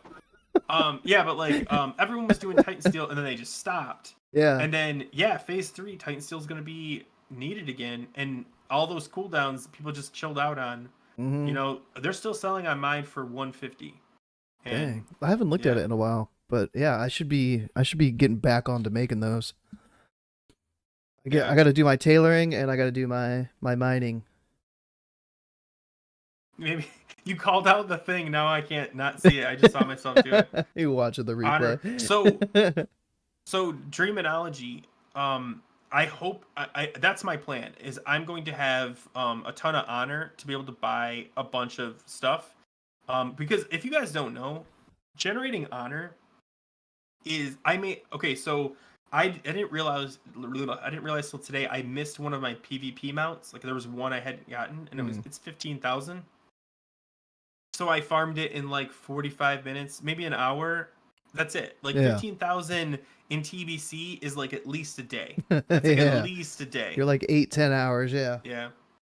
It's like an hour. I need to cap honor on my 2 tunes, like the 2 mains. I have a third tune I could cap it on too. That's what people should be doing. They should be playing. They should be getting their honor. And if you're like me, I've also been getting my arena points up, so I can buy some decent arena gear as well. Got that well-fed buff. Nice. My 2's partner fell asleep on me on Monday. Oh yeah. Yeah. Mid-fight. No, well, me and Mincy have been doing 2's, like capping just the 10 games or whatever each week for points, and yeah, like we didn't get our games in last week. Oh. He fell asleep as a keyboard. What's your arena score? We're about 1,500 in 2's. That's not bad. We're chilling. Yeah, it's like 1488 or something. So yeah, like we can get 1,600. We can get we can get up there a little bit higher. I've been doing. I think I told you this. I've been doing the Kalawak dailies because I want the fishing pole that I don't need, and I'm like, what am I doing here? Like, what a waste of time. That's what I do. That's why I don't like to. That's why I want to become a raid. What do they call it? What'd you call it? Raid logger. Raid logger. I want to be a raid logger because when I'm logged in out of raid, the stuff I do, I'm embarrassed that I do. Like I'm doing the Argent Tournament dailies, the Kalawak dailies, and I'm farming Gundrex solo. Yeah. So stupid. So stupid. Yeah, so the staff for me dropped back into Oh, our raid congrats. stuff. But it was a roll off between me and the other boomy, and I rolled a 20. I think they rolled like a 53. So Oh, so they got the do you, staff of Endless Winter. let me ask you. Okay, so I think this is not true for everybody, but I definitely think that Wrath is the first time you're seeing multiple boomies in 25-man raids, or in at least full size raids. Oh yeah. Because So far in I don't classic, yeah. remember TBC there being. I mean, maybe every once in a while, but like boomies just weren't good enough. But now they're pretty. It's pretty common to bring two boomies. Do you hate that because Oh, now you have to compete with all your gear with some of the other guy? I love it. I love it. Really? Yeah, because it pushes me to try to outperform my fellow raiding Moonkin. It's like a That's live, what I like about it. I just thought yeah, that you have a live parse a meter. Like, oh, live I beat this parse guy. check. I Yeah, won. if I Yeah. see them up ahead of me on the meter, that's just giving me fuel and fire Yeah, to but to pump more. this is the first time in Classic that any druid has ever had to compete with their own class for the same spec. Like, yeah, you'd have a boomy, yeah, you'd have a resto, yeah, you'd have a feral, but you very rarely run two restos. Very rarely run two boomies, and you very rarely run two ferals. I mean, feral wasn't crazy uncommon because you had like one tank, one DPS, Hmm. but like even then, it was more of like we'll take them. Not like that's how we comped it to work that way. So I think it's crazy that like this is our first time we had to compete directly with our own class for gear. But yeah, sucks. Yeah. So Sucks. next week, if the staff next time the staff drops, I get it. It's mine. For sure. That's how Yeah. it is for me. So it's Dreambinder cool. drops. It's cool. Yeah. Going to And Flare, since we haven't done XT, we do XT tomorrow. I could get Flare. It's me and two other people that roll off for it. That'd be sick. I want dark matter so bad. Mm. It's from Elglon. But yeah, it's 10 And man. I was thinking 10-man loot. Like, what's good? what else did we have here? Table got Dreambinder. Yo, what's up, GT? Healthy Good competition point, is always GT. better than being I solo and start all I thought slacking. Yeah. about all I thought about was the loot, but the upside of it is, yeah, you have someone that you can directly compete with and force yourself to be a better class. Not in the past. You know what I mean? Like you'll go and look at your logs and be like, "Oh, I did okay." But when you have someone on your log currently like on a meter, you can see like, "Oh, they're out DPSing me. I can't do this because if they're ever going to cut a druid, I don't want it to be me."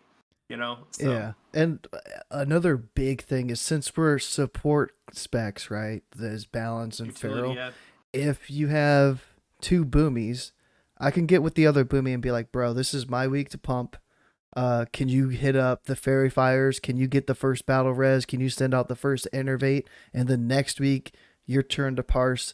I'll get the first battle res. I'll get the first innervate. I'll get fairy fire up. Yeah. And we Well, do you can, have a resto healer? yeah.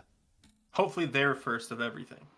Oh, yeah. Like, Because like who cares? poor Table. I feel like Table's been called out to get like the first battle res on a lot of things. But Bro, getting a feral before a resto is troll.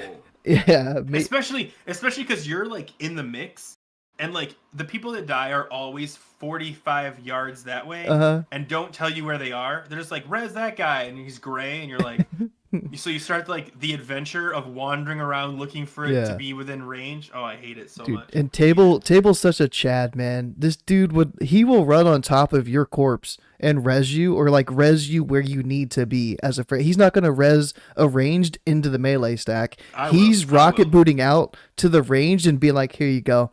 I got I you don't got right. time I for got you that. right where you needed to be, man. And he's back into the boss like pumping. And it's like, damn, dude, like I just legend. I don't I don't I don't mind resing because you're right. We're a utility class. It's part of like what we do.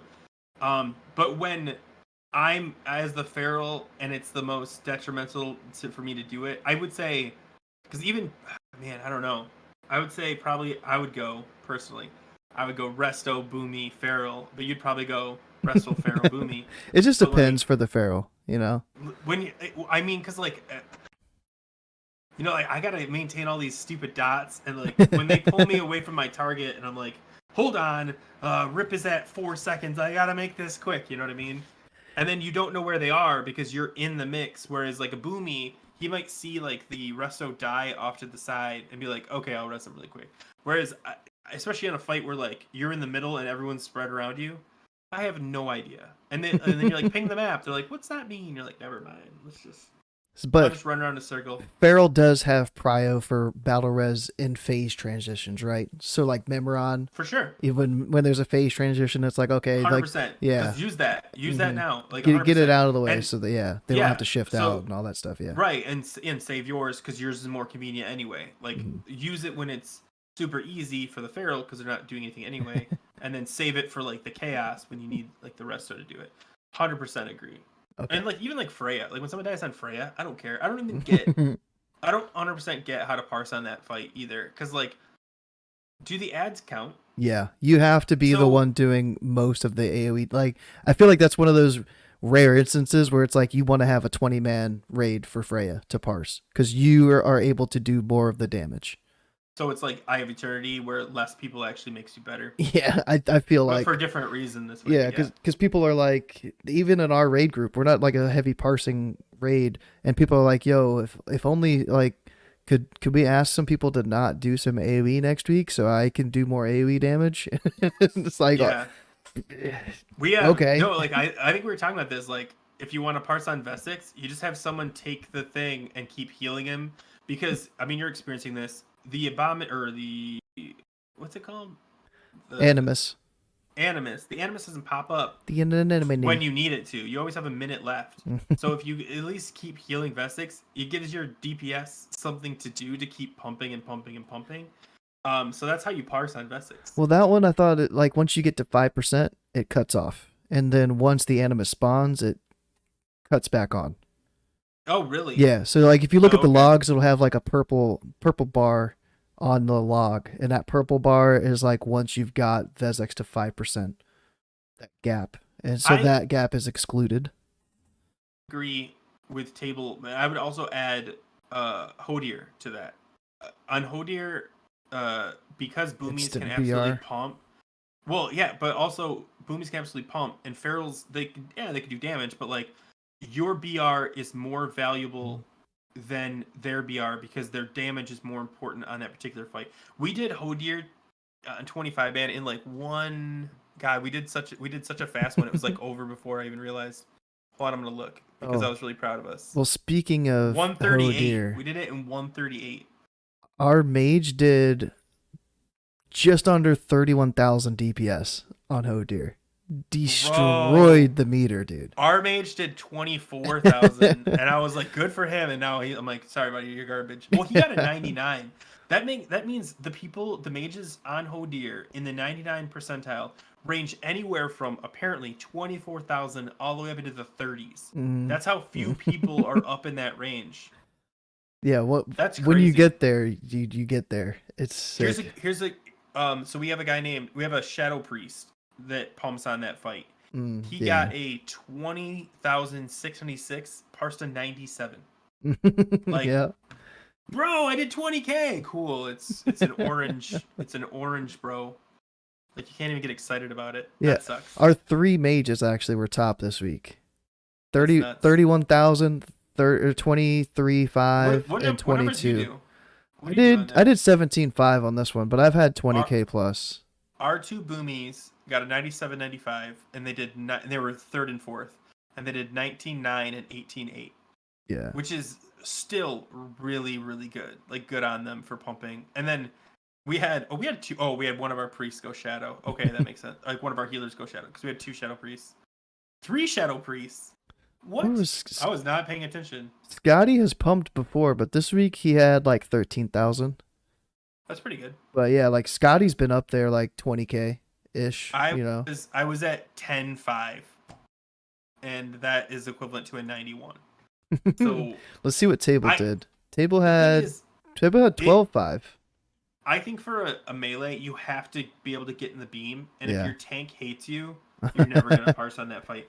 Like it's the Iron Council all over again, where the tank pulls just out of melee range from the rune, and you're like, bro, come on. Dude, that storm cloud debuff is insane. I know. Yeah, Especially Scott for- didn't get one this especially week. for Yeah, guessers. yeah. Yeah. I like it's frustrating because it ticks off every 1 second. So I'll see like somebody running near me with it, and I like get close to them, and I'm like, "Ooh, I'm about to get it! I'm about to get it!" And I'm just like looking at And my then no- debuffs, and I don't get it, and I'm Someone like, else gets it, and "Man, you're like, like "No." no, it feels so bad." But yeah, they took Hodir off the thing like 3 weeks ago. Yeah, he doesn't Yeah. even count as like your parse total, but it's still Mhm. worth looking at because I think it's Yeah, interesting. yeah. I still But yeah, love like that Iron fight. Council, and I think Iron Council is more interesting because the rune is more complicated in Iron Council because it also buffs the boss. I don't think those beams buff the boss in Hodir. Oh, I'd right? probably not. I don't think so. Yeah, so like, but then like the casters will stack in the melee. But anyway, but yeah, like so they want to make sure that it's the boss is out, but melee still has to reach it. So there's like this very small window. Mhm. Yeah, mangling the beacon or shred outside the beacon. Oh, interesting.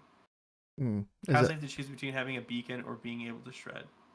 Yeah, exactly. Because like we have, I don't know if this is the 10 minute 25. I have a video of it because I was looking at it.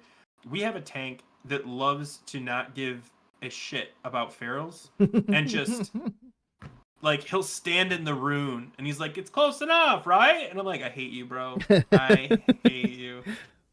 And I'm like, and I 1 week I asked, can you please face it with its back so I can shred? And they're like, oh, right. And I'm like, yeah, because I want to complain, but at the same time, like, I am the only class that it really matters to. I mean, to be fair, all classes are affected by this because you can be parried. Yeah. And you're Dodge. better off. Well, But like, can you dodge from the back, or is it just parry? you can dodge from the back. You can't parry from the back. Yeah, okay. Just parry then. Okay. Or the other way around. Only one can be done from behind. I think it's dodge. Regardless, it's super annoying, and I hate it. I hate positioning as a feral when your tank's like, I don't care about you. Yeah. That's the reality of it. That's one Yeah. reason I don't like melee. Having to Yeah. position like on the side or the back of mobs and stuff. Yeah. You can't just be your own island. Yeah. I remember because I played a mage in Wrath, and it is way easier to just like, especially for like position things where, hey, everybody spread out. Cool. I love being spread out. Like, don't get near me. Let me do my thing. Or just like stack on this. Okay. You know, like I could do that. Whereas Feral, they have to like chase the tank around, and you're like, stand still, bro. But what if casters had that issue where we could like our spells could get ducked? just That'd be the perfect word for it too, because it rhymes. like forward. Like if it's forward. Yeah, if you're like, you have to facing be the behind mob, the boss. mob can duck your cast. You're like, That'd be fuck! so funny. I just got 4 ducks in a row, damn it! That one change would actually change. I've had a couple boss fights, like Mimiron. Like think about like the phase where everyone's got, he's turning. You don't have to just be to the side. You got to be behind him, constantly moving. Oh man, they need to. Okay, I'm gonna let's ask a dev to see if they can introduce ducking. No. Duck. Yeah, it's got a 6% chance to duck. For real. Oh man, that's so funny. Yeah, no, probably the tank. That's what they're thinking. I don't say anything. I said it once, and I feel like if they don't get it, they don't care. Like, Yeah. But when I tank, I always give them the back. I always do, which is very rarely, except on Iron Council. Ooh, here we go. So, spells can partial resist. What if you were behind the boss or behind the mob, they can't partial resist from the back? That'd be fucking sick. Or the resist is reduced if you're behind it. Yeah. Like instead of like a 5%, it's 2.5%. Yeah. Phase 2 of Imran was That'd be designed to sick. trigger Feral. Yeah, you're like, jump. Like, oh my god, when he does the turns and you're trying to just like stay behind him. And everyone's like, what's wrong with that guy? Oh, you're glitching, Grif. Nope, this is just how we play the game. Yeah, what's the boss mechanic in phase 2 for Memoron? Oh, it acts like there's an army on it. Oh, okay. Yeah. Exactly. Oh my god. Hey, can this boss taunt? Yeah. Cool, let's pop army on everybody. Okay, you know what? I love hearing that on like the first 10 seconds of a boss fight. Like, who popped army? And it's just like spinning around. It's like suck it melee. Hagen the unclean. Hagen the unclean. The Is dance, Hagen the safety dance? the safety dance. Yeah. I didn't mind. I didn't mind Hagen, but like it's the same thing. Like where the melee have to move and the casters are just like doo, doo, doo, until Standing they on our changed it to that platform. new. Then they changed it to that strat where everyone just gets to stand there. Mhm. Yeah. I think it's funny how I. So, oh man. Okay, table. I want to hear your opinion. Sorry, I know this is boomy night, but like No, it's okay. on It's fine. Just... okay XT hard mode. You know the sparks, the life. I think it's called life spark or whatever. Yeah. Should ferals have to switch to kill the spark? I'm gonna show you something right here. I'm gonna bring this up. I'm gonna show you. We're gonna Because browser. I don't know which I browser it's didn't gonna do it pick up. once. I didn't do it once. Nobody was killing the sparks during the tantrums. And then everyone's like, you gotta switch to the sparks. I'm like, can I not? And they're like, everybody. And I switch every time, and I'm just like, this sucks. We're gonna look at XT spark damage. Okay. I can't see it yet, but let me know. Yeah. No, Cable 0. no.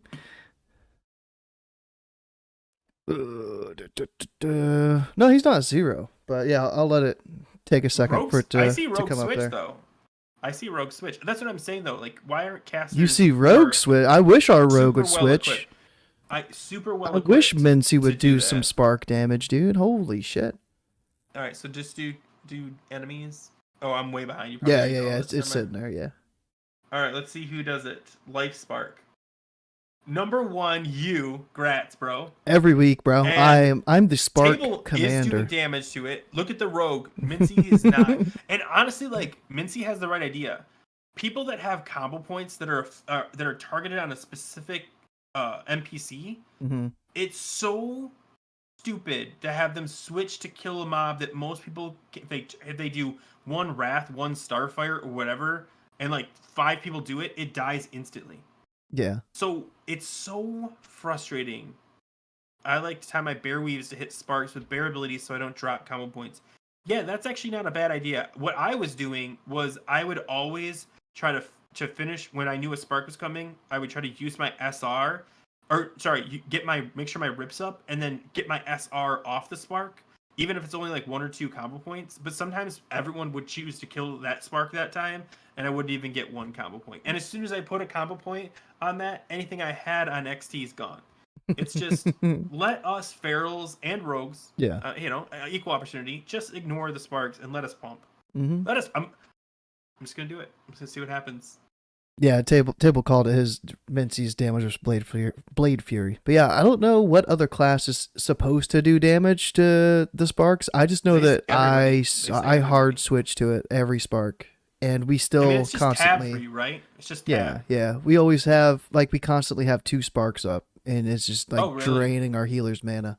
Yeah, that's Like- probably why Yeah. you're the only one. You do actually do 2,000 DPS to sparks. That's nuts. 2100 deeps. Yeah, dude. That's crazy. And then you've got the cleave from the warrior. I'm assuming that's what it is. Can you hover over the warrior? Oh, man, The warrior? It's cleave whirlwind. Yeah, cleave and whirlwind. Yeah. So he's little just deep cleaving, wounds. doing that damage. We just don't have a lot of cleave damage in this. Starfall and particular insect spec. swarm. No, it's a lot of starfire damage Yeah. to him that I did. What's the percentage of your spells on that log to spark? Is it only Starfall and Insect Swarm, or proper Wraths and Starfires? Yeah, it's everything. Nice. Starfall, a lot of I a little bit of always mangle, starfall. and I hate that I mangle because I should just shred and just deal with the fact that mangle's not up. But it's so hard to shred something that doesn't have a mangle on it because you're like, it should have a mangle. Yeah. But what are you gonna do? What are you gonna do? Anyway. Yeah, so if there was anything I would be really happy about is if I can just ignore the sparks as a feral. Yeah. But sorry, rant No, you're good. over. You're good. GDKP talk. Zero. I do GDKPs every Saturday, and we had flare and scale drop this week. So I love how different weeks, different items can have completely different prices. Like the first week of our GDKP, Scale of the Fates dropped. It's like second best trinket for most casters. I got it for 10K. It dropped last week or the week before, and I think it went for like 19K. Well, Scale went for 40K this week. And it was like, wait, what is going on? And Flare went, like, this was our first Flare of the Heavens that dropped, went for 90K. And the same guy bought both trinkets. So 130K on 2 items. And it was his mate, like the first time his mage, I think, has gone to the raid with us. What? The world of the Oiler. Yeah, and he alluded to that he got gold from different means outside of playing the game. And I was like, well, that feels kind of bad to lose to somebody that swiped their credit card. I mean, that it's not play to win. Yeah. Or it's not pay to win, but it's kind of pay to win. Yeah. You know, like, you still have to play the game, but like in a 25-man, you can get carried and still, you know, buy the gear, so it's kind of pay to win. Yeah. So I went to a website today on a secure VPN just to look at prices. Goes buying just gold. to look at prices, and because I've never looked, I've never gone, but this had my curiosity and I wanted to talk about it. And if they bought the gold from this website, it would have been about $262. And I'm like, dude, there's no way, like, I'm paying too much money for 2 pieces of loot. Like, what? And they've spent loads of gold in other runs on different tunes. Expensive? Honestly, I thought it was much cheaper than that, but I don't know because I don't buy gold. But like, that's more than I would ever want to spend on gold. It was like 0.0018 something, I guess, per gold. So I don't know what that. Was it 18? Is it $1.80 per 1,000? How much did you say they spent? What was it? I think it was 0.00 like 18. No, what was the total? Oh, 130K. Wait, no. How much money cash did they spend? Oh, 262. 262. I thought you said 362 for some reason. No, 262. All right, one sec. Because I think that's two. No, hold on, 262 divided by, let's say, 14.99. That's a year and a half of WoW. Oh, like monthly. Yeah. I mean, if you're playing, I'm trying to justify it. Like, if you're playing every day. But if you're playing every day, just make the gold. Like, okay, I don't know. I mean, I get it. So, like, the argument for gold buyers is, listen, man, I have a job. I make money if I choose to spend it this way, so that when I can play WoW, because I'm a raid logger, I have the means to buy the gear or whatever. It's hard to argue that because we're not all a bunch of, like, 15, 16-year-old kids anymore. We're adults, and we all have money, and just some of us choose to spend it on WoW, while some of us choose to make money off WoW. Yeah. Not a lot, guys. Not a lot. If Scotty J is still in the audience, some of us make a lot of gold or a lot of money and can go on holiday. Others can cover the cost of their monthly WoW. So yeah, 601. So yeah, the payout for that was our highest payout. We had 10,868 gold per raider. That's pretty good. Pretty nice. So that payout got me over the 100K gold mark on my GDKP tune. I've been kind of like not buying that much gear, but we also haven't been doing too many hard modes that there's gear at this point that I need to buy. So I'm kind of like stocking it up. And yeah. Are you gonna spend it all on Valinir? It's either Valinir or Flare. Like, I don't know if I can buy both. I have to like choose which one I want. Could you just not? Like, what's the outcome of not getting either? Like, in going into phase 3 without either of those?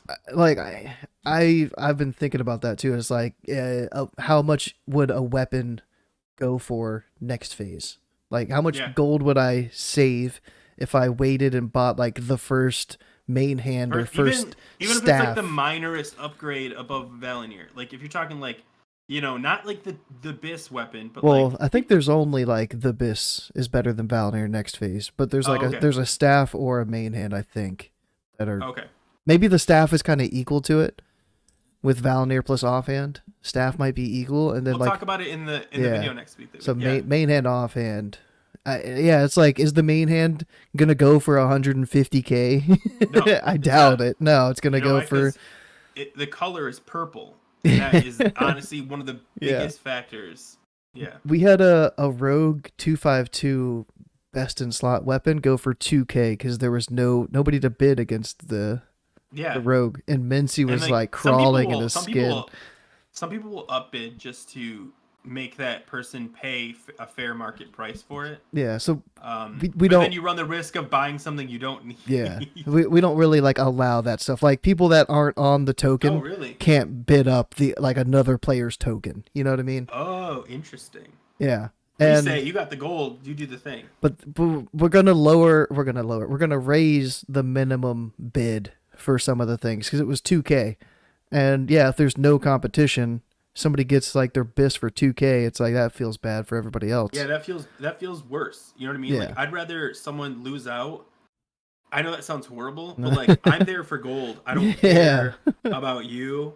So like if you have to pay fair market value for a BIS weapon, so what? Yeah. You gotta pay. Mm-hmm. But if someone's just buying everything, that's annoying too. So, yeah. And I've seen people do that where they're just like I've had that happen to me where like I was going to get a cheap weapon and some guy outbid me, but I wasn't planning on buying anything because I was just I was carrying, and they outbid me. There was like a mage going for like some feral weapon, and I was like, enjoy. Yeah. I don't care. Congrats, bro. Yeah. I mean, it sucks. I would have taken it, but like, do you, man? Do you? But yeah. Mm-hmm. That's good, man. Congrats though on the 100k. Yeah. So like that's got me in that farming mode. But like I don't know. It's weird because it's like I was never expecting to get to 100k. Now that I'm there, it's like I want more gold. Now like the next benchmark is like I want gold cap. What is gold cap? It's like 700 and something. It's 200 something k, 212k, something weird like that. Yeah. I've never been close enough to ever think about it. Yeah. I'm gonna tell you. And cool. the last thing that I did in WoW was I did the hardcore event on Saturday, the race to RFC. Ragefire Chasm. How'd that? So I'm gonna tell you what I saw, and then you tell me what actually happened. Okay. I saw you made it into Ragefire Chasm, and I saw you complete it, but you weren't first to complete it. So explain what it is, what I just said, what that means, so people have context. Because I thought I was excited for you. I will tell you that. Like I was watching, and I was like, "Oh, careful, careful," But no.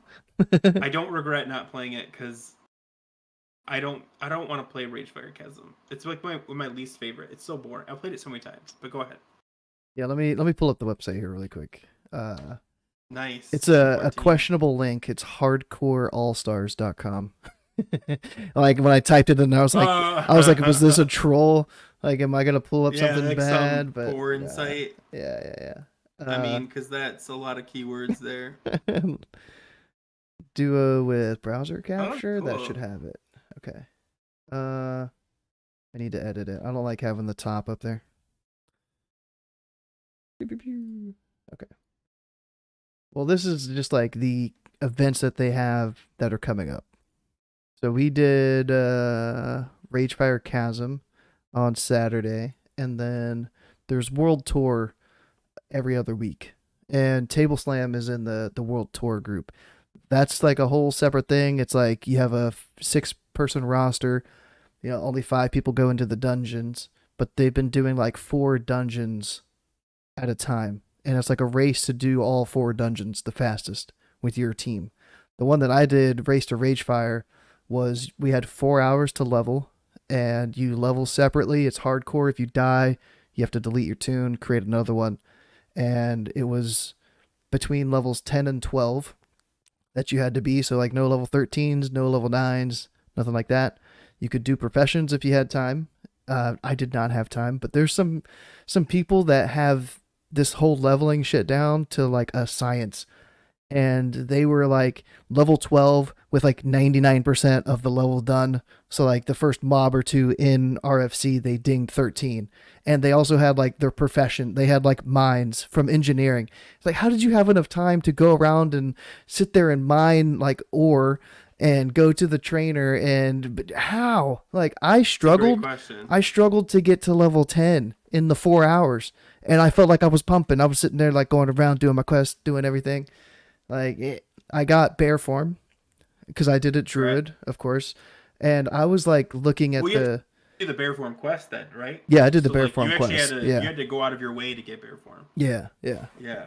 So that was a little bit of a time sink, but I was looking. I was like, are warriors going to be the only tanks? Like, are there going to be druid tanks? I didn't even consider shaman being tanks, but we had two shaman in our group, and I think like one of them was kind of like tanking ish. It was kind of crazy. Low Uh, level, I could definitely see it being like possible. mhm. I mean, they have a shield. Yeah, but I made the four, I made the level requirement in the 4 hours. I was like 10 and maybe like 75% to 11. So I was like 4 or 5 bars away from getting level 11. And at the end of the timer, there's like a draft. So you submit this or the information on this form, this Google Doc, and you just sit there and wait and hope. And I was like, dude, like I'm the lowest level druid. There was only like 4 or 5 druids, and I was the only level 10. And I was like, no, maybe the other druids are gonna get in, but I'm just gonna be the last one there. And it was like down to like the last like 10 people left, like in the draft, and like I got the invite in game, and I was like, yes, I've made Yeah, because it. they had no tank. That's why. Yeah, Like you were the tank. That's yeah. it. There was like two shaman, a priest, and a rogue, and Yeah, then it's not the greatest comp for sure. yeah. And then I was the druid. So Yeah, I was tanking. And that was yeah. sick, man. All the mobs were like orange, like hmm Yeah, you guys were difficulty all. Weren't you guys wise. all low? Yeah. Were you guys all pretty low? We Yeah. had I think the rogue was probably 12. They were like the leader that drafted Okay. everybody. Yeah, I think the priest might have started off at 11. The shamans, I think we had a 12 shaman, maybe an 11 shaman. What'd you finish? Did you finish as 11 or 12 or what? It was only 11. Yeah, like there wasn't that much It's XP not gained. like it's not like Wrath now, where Yeah, like you go in, you come out a man. You know, yeah, like no, I went in a boy and I came out a boy. yeah. 11, cool. Yeah. I mean, Second talent point. I That's felt beefy. something. I Yeah. felt unstoppable after that cuz Did like you did you do what we said and go improve Mark of the Wild? no, I went for the reduced rage cost Oh, okay, for that's a good Maul. choice too. Yeah. If you knew you were gonna go bear, that makes sense. Yeah, yeah. But I could see like if you weren't sure, you could go improve Mark of the Wild, and you know, but yeah, because like you only had taunt. You had growl. Did you have growl? Which one's growl? Taunt. I had taunt, yeah. I had So you taunt, I had growl, demo roar. Maul, Demo roar. Yeah, no bash. Yeah. Like, yeah, no, Yeah, you had no swipe. no So like, swipe. so double pulls were like, oh god, here we go. Yeah. Yeah, it was Yeah. fun though, man. Like that was a challenge. Like Yeah. we were like, all right, we might make it through this first hallway. That's it. Like, and then we got to like the end of the first hallway. We're like, all right, here we go. Let's just send it, and we just kept going, like pack by pack, and we made it through. And it was like the first boss we got to, and we downed the first boss, and we were like, yo, we have a chance to like finish this dungeon. We weren't trying to be first. I think the You had to first kill everything, right? That just was the just thing. the bosses. You didn't have to like full clear trash or nothing. But yeah, just the three 'Cause bosses. the first boss is the tabernacle or whatever his name is in the middle. Mhm.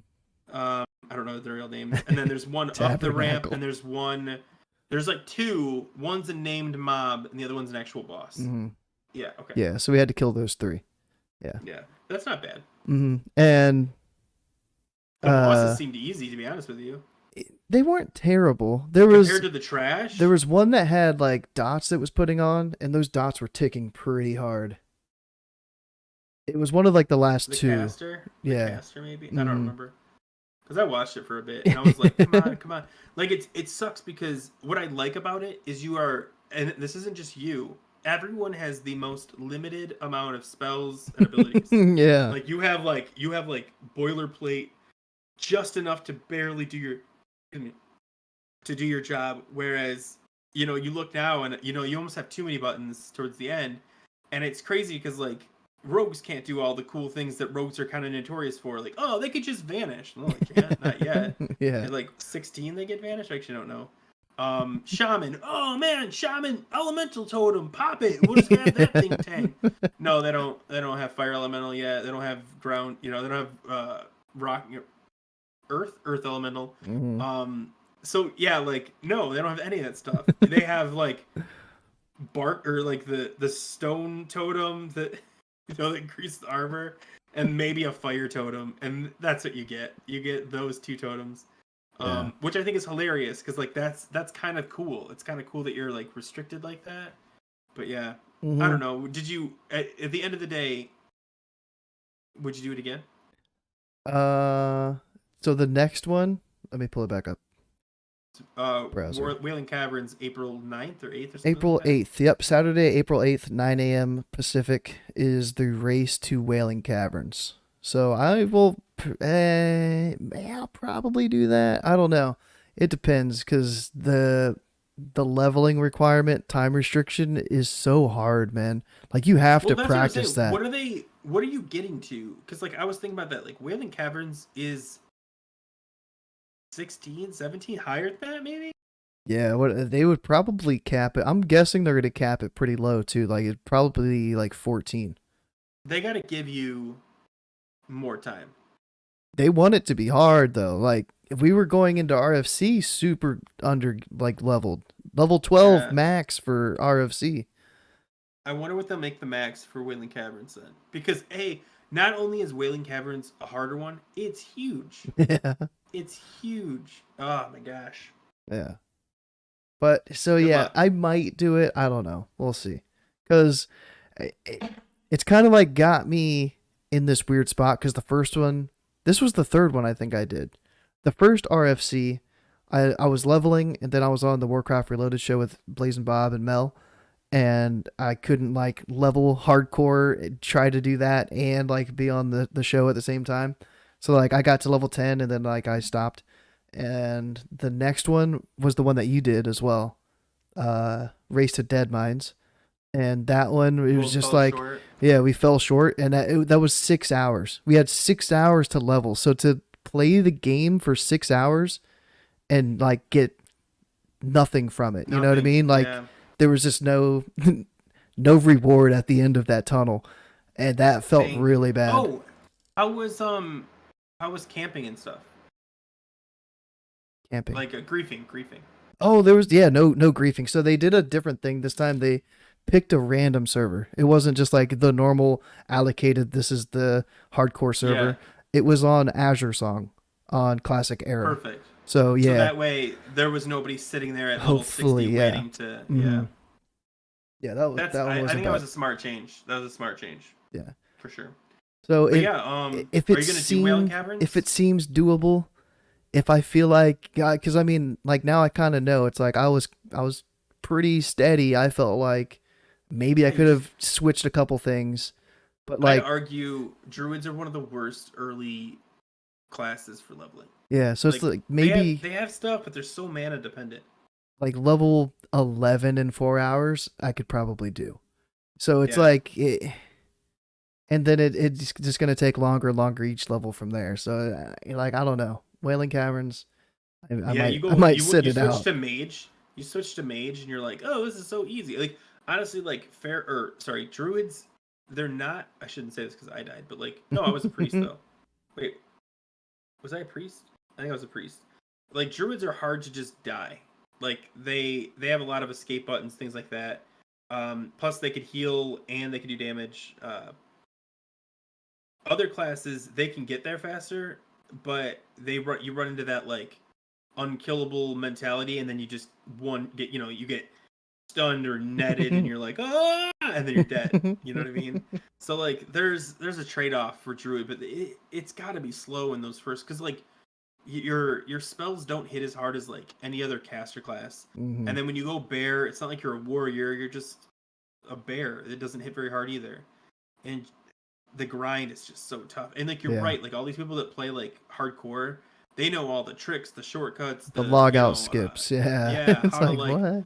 how to level something super efficiently, and and you're like, oh, I got level 5 tailoring, and they're like, oh, I'm actually level 350, which you didn't know you could do, but I Yeah. magically found a way. Yeah, It's like I got 5 silver to buy like yeah, one thing of milk so I can yeah, have one thing to drink in the entire dungeon. yeah. You have to do like the trade-offs. Yeah. So like I would, hardcore is super fun, but those events are rough, man. Like to play casually, like I consider myself a casual hardcore player and it's not too casual friendly.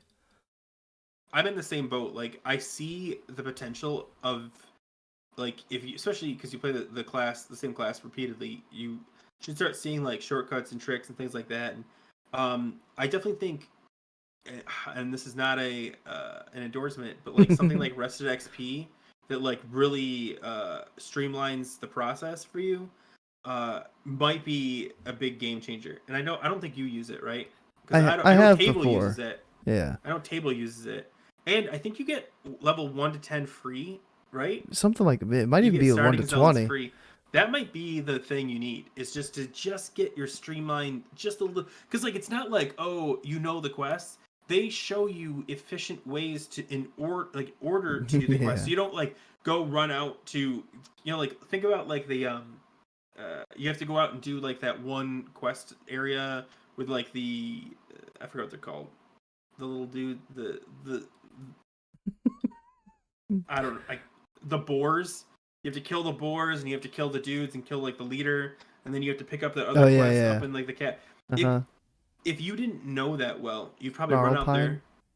there. Yeah, you have to Is run that what out it's there. I You'd don't know. kill the leader. You'd come back. You'd find out you have to go kill the boars. You'd run out there, kill the boars, not even knowing about the secret quest that's kind of buried in that cave. And Rested XP, because it's done all that, especially if it's free, like it could, hey, grab this, don't forget this, don't turn this in yet, because you could do this, and then turn them all in together.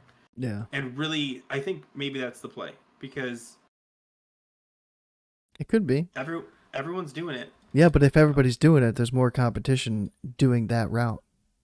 Maybe, Mm? but I would ask. I would ask like whatever the highest druid was that you ran in RFC. I'd find them and be like, hey, Yeah. what are you doing to? Because maybe they do How have. did you do Maybe it's that? not Rest XP. Maybe it's something else. Maybe it's, oh, I speed run over to this zone because as a cat, blah blah. I don't know. Yeah. So yeah, hardcore fun, but will I Yeah. continue? I don't know. The Did you link it? I'm oh, gonna the type it in website? here. Hardcoreallstars.com. Oh, I spelled stars wrong. Yeah, you're a mod. .com. Okay. And yeah. There's the World Tour Circuit 2 coming up this weekend, so Table Slam will probably be streaming that because he's involved in that. So check out the homie Table Slam if you're interested in seeing that hardcore event. That one, they can kind of min-max. There's like lots of theory crafting going in there, like, yo, can I solo this quest for this piece of loot? Because it's like, it's my level 20 or my level 32 bis. I got to go out there and try to farm this elite for my shoulders. So like that stuff is pretty cool. That actually, I don't know who was talking about this. Okay, it had to be somebody like bigger because they were in the original beta, and I wasn't. But they were saying that in the original beta of Classic WoW, like OG Classic WoW, a bunch of like kind of like well-known people that stream or private servers, they all got access to this thing, and they had a level cap of like 30 or 20 or something like that. So everyone would get to the cap, and then they would like fight each other and PvP each other. And it was weird because that cap had never existed before, so people didn't really theory craft. What can I do at level 17? And he said that was one of the greatest times of WoW because it was a game you knew, played completely different because you've never put the thought into like, what's the bis weapon at level 17 for and what can I get? Like, and he said it's mind blowing, and the closest thing to it are these things. These, where level 12 is the cap. Okay, what's the best weapon for a level 12 rogue, that can only do so many things in quests? Like, where do they go? And I think that's what's really interesting is people are doing the theory crafting and the, like, oh, how'd you get mines already? They didn't guess how to get mines. They theoried how to do it and they planned for it. Yeah. And that's awesome. I think that's awesome. It kind of was that way on the beta, especially like the TBC beta. They capped it. It was like you could only get to level 72.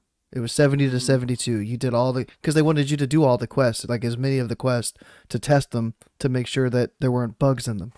And that was pretty cool too. It was just like running around, like clearing out entire zones of quests like getting a full quest log, like getting 72, filling up that quest log with 20 quests to turn in as soon as they raised the level cap. And it's like, yes, I get to send all these in and then get to the next cap of like 74 or whatever it was back then. That was a fun beta, but I think released that's that way because like Blizzard has so much potential, even if they just keep taking the same game and rehashing it slightly, of really appealing to like, you're not going to get like the same 500,000 people playing this one type of game, but I bet you could get like 25,000 doing a very specific type of game, and I think that might keep people more engaged in the long haul. When Kata comes out and everyone's like, ugh, Kata. But they're like, well, there's actually this hardcore server finally coming out. Or, well, there's this. Have you heard of Turtle WoW? I've heard of it. I haven't looked exactly at it. Like, there's videos popping up in my suggested feed like all day, every day, though. Yeah. Everybody's like, this is Classic Plus. It looks legitimately like Classic Plus. Like, I'm not gonna go over it because I watched a video of a guy explaining it, and I don't want to like do a poor job. But like, they didn't just bring out Classic; they changed the game. They added new quests. They released new dungeons. They also added new professions. Sounds sick. This really cool idea where you can craft a tent. And if you craft a tent, it's a temporary inn. Yeah. And if you stack the tent on top of another tent, like if you put them all in the same thing, it increases the XP rate, which you can while you're under it, your rested XP. So what they do is like all these people will get together and set up in a specific location to generate a ton of rested XP and communicate with each other so that they can quickly go. And then once you get to like the level 20s, there's like a new spot that everyone gets together and they all discuss it. Like, hey, we're gonna be in Darkshore. We're building it and stuff like that. And I think it's such a that's wild. It's so creative that like just by itself, and there's more to it. Like you should. This is not just the only example. There's all kinds of I think there's new spells, or you can pick spells in the order. I don't. They change so much, but it's if you like the idea of Classic Plus. I hope I'm not promoting a private server, but like, Turtle WoW looks really interesting. I've not played it. But if you Googled it, you could find it. it'd be something that you would have to do on your own. Yeah. But yeah, it looks cool. And PTR. PTR. Yeah. So the other day, you looked up like the actual day that I guess the thing March got pushed. 16th. The 16th is when it came out, because I don't think it. That's not when it came out. That's when they when the developers completed the batch of code. Yeah. And then committed it. So when they committed the code, and then it probably got pushed to PTR a couple days later. Yeah. Because those are two different different things, two different events. Because I think it downloaded from my launcher yesterday, or maybe maybe it was Monday or yesterday. So yeah, I guess they're doing work on the PTR. Maybe they pushed out the Phase 3 stuff, and we'll get to test the Phase 3 content soon on PTR. What's your thoughts on PTRs? I like it. A lot of people are like, it's giving people too much time to theory craft and figure everything out and blah blah blah. And it's like, I want it to be a surprise, but I don't know about surprise. I do think it ruins. I don't think it ruins it. I think it takes away from world firsts Hmm. because these guys did. But the argument I think Table Slam made to me a long time ago was, maybe it even was you. I can't remember. Someone was saying this. If we don't have the PTR, they're just gonna be on a private server doing the same thing. Yeah. Like they'll just, okay, fine, we can't, the PT, we know it's coming out in 2 weeks. Everyone, hop on my private server. We're gonna start practicing. So at least on the PTR, we're finding bugs that we wouldn't find otherwise. Even though Blizzard's not great at fixing bugs in general, even if we tell them about them. Yeah, first of all, you can't log into the PTR. I tried. I'll try again while we're talking, but like, I see both sides. How about that? I'll say that. I see both sides. But I think PTRs are fun. Yeah. Because you play with people that you would never play with because they're on different servers than you. Like, I met some really cool European people last time I did a full PTR was, oh my gosh, it was not Summon Plateau, the one before it.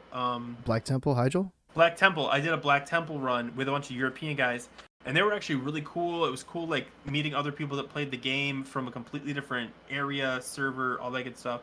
And I think that can't be devalued. That, like, there is that, like special community. I think there's a race change stuff, to be honest, that they're messing around with. Ooh, interesting. Forgot that Scotty had Scotty, messaged me where's your about that video? the other day. Is there a video? No. Scotty, come on, man. Come on. Yeah, like if it is the race change stuff, like as long as they have race change available before Classic Kata, because I would race change to troll. Okay, so I apologize. The PTR realm is up. I'm gonna log in and see what it looks like. Can you faction change or can you race change? Oh, is it built into the game? Can you go to the barbershop and race change? I don't even know where the barbershop is in Dalaran. I don't know. But that would just be from the shop, you know? Like, take you to the barbershop. There's no way it would be in game. A free race change. Yeah. Yeah, that'd have to be out of game. There's no way they're giving away anything for free. Come on. Yeah, you're not gonna find that on there. Well, let me press I and see if the raid list has anything new. Yeah, is TOC available to look lore. for group? Ooh, but maybe the 5-man. Hold on, let me look. Tensions. No. Rip. So, nothing new that I can see. Oh, but there's someone in here. There's a 39 mage. 30 to third leveling on the Wrath PTO. What are they doing? What? I don't know. I don't judge.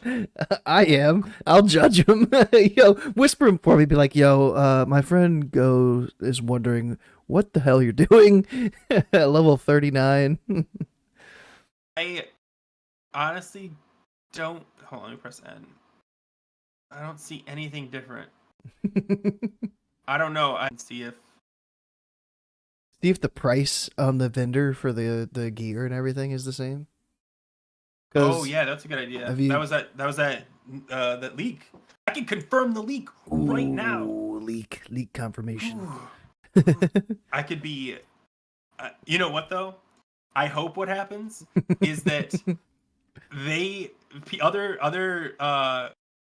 other YouTubers talk about this, and they're like, "Yeah, Grif on his podcast was talking about this leak," and then link it to yours, but never mention you.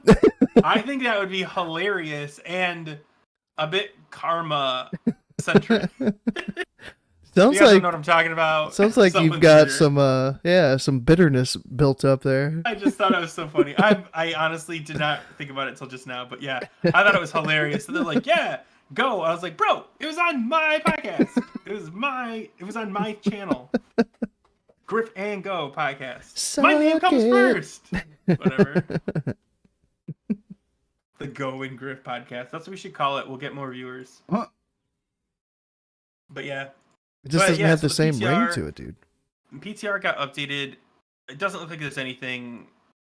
I mean, if it got data mined, chances are it's what Scotty J said, and it's just some small changes that they're testing out to make sure everything works. Probably gear and mount changes, because those are. I don't know if they've already got that kind of stuff figured out. Yeah. But They need to give us some information, man. dude, I'm tired of waiting. I hate that we find out more from Scotty J than we do from like. Do you want something crazy? From the devs themselves. If you go to bluetracker.gg, links you have problems. If you go to bluetracker.gg and click on the classic tab, you'd think it would be about classic. But the last post was like August of 2022 about TBC. Oh, I see a March 14th. Oh, was there? Well, there's Was it like new? classic. It's like, I don't know how I got to it. It's like .gg/wow/category/182-classic. That's like the whole URL. Burning Crusade, March. Yeah, changes to Death Knight character creation. Oh, why would they put it as Burning Crusade Classic, though? Yeah, forum. Burning Crusade Classic. I don't know. It's so confusing. So confusing. Yeah, I never really go to that website. I just do because it's the fastest way to find blue posts. But like, what do you call it? Post them to Wowhead. Wowhead has all the blue posts as well. Usually. What needs to happen? They need to have Scotty interview like the dev again to figure out what's going on for phase 3. What can we expect from phase 3? Scotty, if there's one question that you can ask, it would be, where's the fucking communication? Like, why do we not have Ghostcrawler? Like, I mean, I think that I don't even care if they got Ghostcrawler, but like just someone that is updating the posts, you know, like responding to posts. And maybe does a monthly, hey guys, here's what's going on. Even to, not necessarily to Scotty J, don't we have like a community for this? Like we have like community council thing? I don't even know where to find that at. Like, is there a website that they have? Like where? I don't know. I don't even care if the questions are, hey, how is Ulduar? We like everything how it is currently. We have no plans to change it in the next month or so. Mm-hmm. And that's the whole interview, and they just like thumbs up and put a check mark saying yes, this is Blizzard saying this. I'd be completely fine with that, but they're not saying that. They're saying absolutely nothing. I'm out in TOGC and it's not built yet. They like to give us loads of information all at once and then just go completely silent for the next 3, 4, 5 months. And then it's like, oh, there's 4 interviews today at these time slots with these 4 different creators. And there's going to be all this talk and information about this next phase. And then that happens. And then it's just mouth shut again for like, the whole phase. What? I'm all for the interview because it puts the onus on the interviewer to know what to ask. Mm-hmm. And I think people like Scotty J and what's that, Mr. Oh my God, I can't remember his name. Scotty, let me know the name of the other guy that's really good at interviewing Blizz devs. I'm okay with that, but also I'd be okay if a Blizz dev just flipped the switch on his camera, hit record, and uploaded to YouTube going, hey guys, I'm Jonathan, the WoW Classic dev. Just to give you guys a heads up on what we're working on, we are right now working through bugs of TOGC, and we're talking about making changes, possibly, to some of the blah, blah, blah. We'll let you know with more updates. Yeah, this may trigger you, but at least we're giving you something. Bye, and that's it. Like, I'd be okay with that. I just love it when the devs interview retail content creators. Okay. I am 100% on board because the questions I ask are like, what are you talking about? What are you, like, yeah, Ghostcrawler is old school, and I kind of miss it because Ghostcrawler was, like, he felt like someone who was both reasonable and played the game.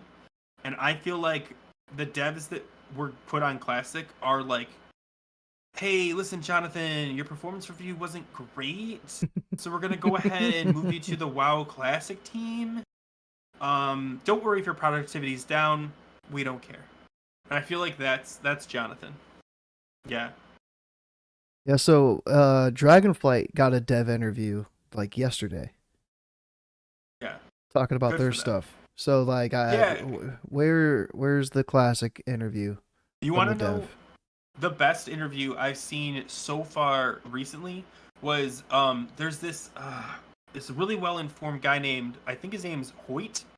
He was interviewed by Scotty J because he was one of the people that got the survey so we could actually hear about what Blizzard cares about. Not not indirectly from Scotty J, but indirectly Scotty J from someone who got. It's so stupid. It's so stupid how badly they communicate. It is. To be fair, it's like a treasure hunt, because if you don't follow Scotty J, you don't know any of this, and then someone mentions it, you're like, wait, what?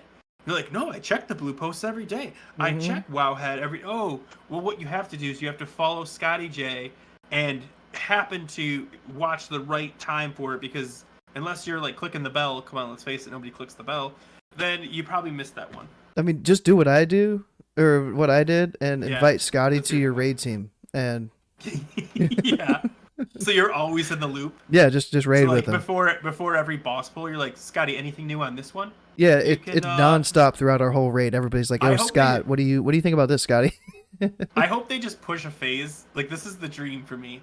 I hope they push phase 3 without any notification, any patch notes. Just Tuesday we log in and all of a sudden, like, Trial of the Crusader is active, and you're like, what happened? I wouldn't be surprised, man. Like,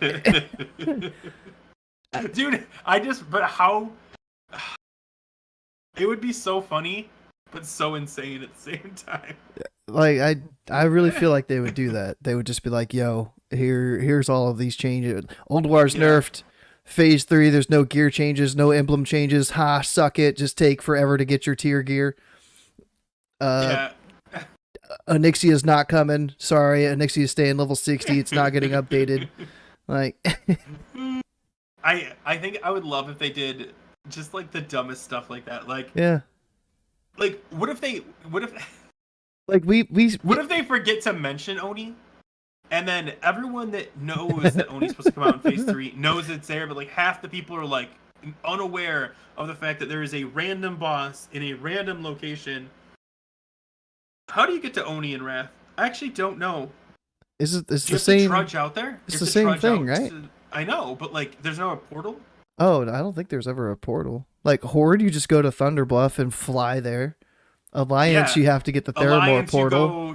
Get a mage, get Theramore port, and go down there. Theramore, cross the water. Theramore port from a mage. That feels very classic. Yeah, like VOA second boss. Yeah, exactly. VOA second boss. There was no announcement of it. If you didn't know that the VOA second boss comes out, or the VOA third boss, it was literally no fanfare. No, like, oh, enter into Alduar by VOA, by the way. Check it out. No, they just forgot about it. Do a laggy winter grasp and then unlock. Yeah. Go ahead and join. This is an experience. You'll get Cast one spell every 5 seconds. I did winter grasp once, and it lagged the whole 20 minutes, and I was like, bro. Yeah, we don't know. Are they planning on doing the whole conversion from 25-man loot down to 10-man loot into whatever beta, like the dungeons? Are they switching all the loot down like that so we can do 10-man and get fragments from Valinir from 10-man, and like we need answers. So Scotty makes a good point. There's no roadmap. Yeah. We're guessing on phases.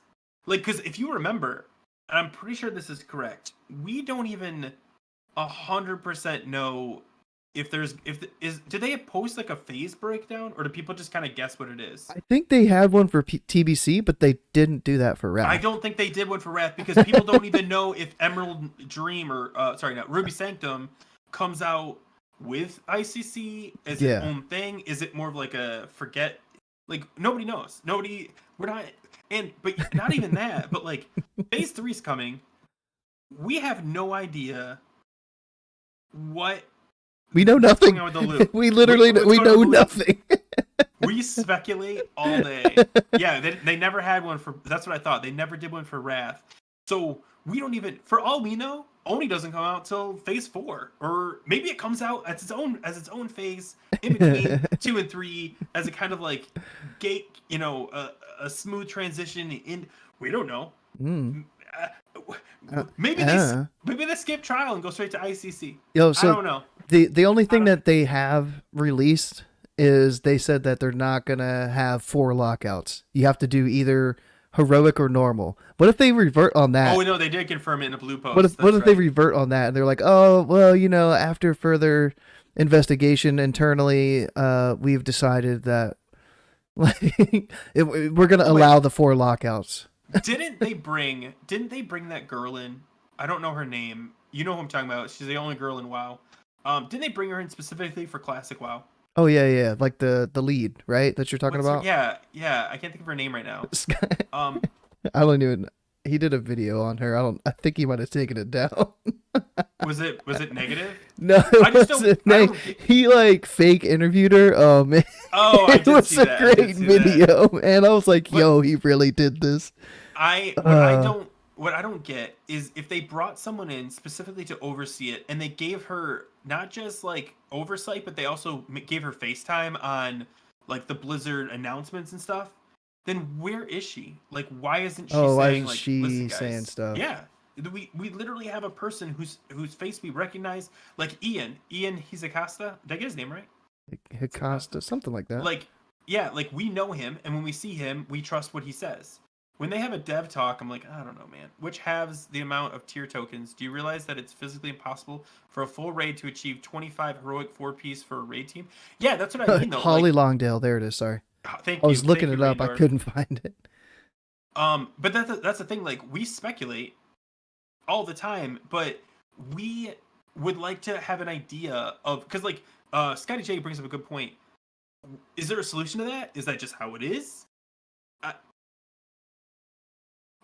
Are they going to roll that back? Are they going to come up with a new system? Are they going to introduce, like we were talking about with that one league thing, where maybe those champion seals finally have value? And if they're doing this,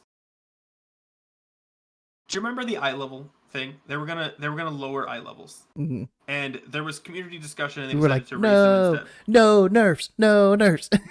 Yeah, well, they were gonna roll back eye levels, and then they decided to raise them instead. That wasn't them. That was the community deciding to do it for them. Why aren't they leaning more heavily on the community to make decisions for them? Because these surveys, we talked about it earlier too. Yeah, these surveys go to the 1/10 of the player base, and you just hope that they're like one of them is a raider that actually plays the game, and not somebody like at level 45 going, man, I love Zul'Farrak or whatever is 45. I don't understand why in this world where we have so much internet activity that they're not using the community to at least dictate something. God. And you get Onyxia, and then you get ICC, then you get Ruby. In the meantime, they have something happening with Season of Mastery, 10.007 drop. Bitch. Yeah, but the people working on 10.007 aren't working on Wrath. So it should be like a separate community of people going, maybe we should reach out to them. Maybe we should say something. Because I don't know. I don't get it. I don't trust devs. I not because like I think they're deceitful, but because devs don't have the final say in anything usually. Usually it's someone like Holly Longdale that makes the decision, and the devs are just employing it or deploying it, whatever. Putting it in motion. They could have the wrong information. I'm a dev. I get told stuff all the time that never happens. That they're like, yeah, we're doing this thing, and then like a month later, they're like, no, we decided not to do that. So the big problem is as well, during the first, let's say 5 to 6 weeks, your average semi-hardcore guild will wipe 5 to 6 times in TOC heroic. Let's say a few on faction champs and a few on a noob. That raid team will get 2 pieces of tier for a 25-man per week. I've got a take on this. When you need 100 for a 25-man to get 4 sets each. Yeah, I think they have the best intentions. I'm not ignoring you, Ness, but I don't want to change the topic yet. Go ahead. What's your take? So, longevity of talk. There's not that much like upgrade from gear from these boosted eye levels in Old War to talk gear.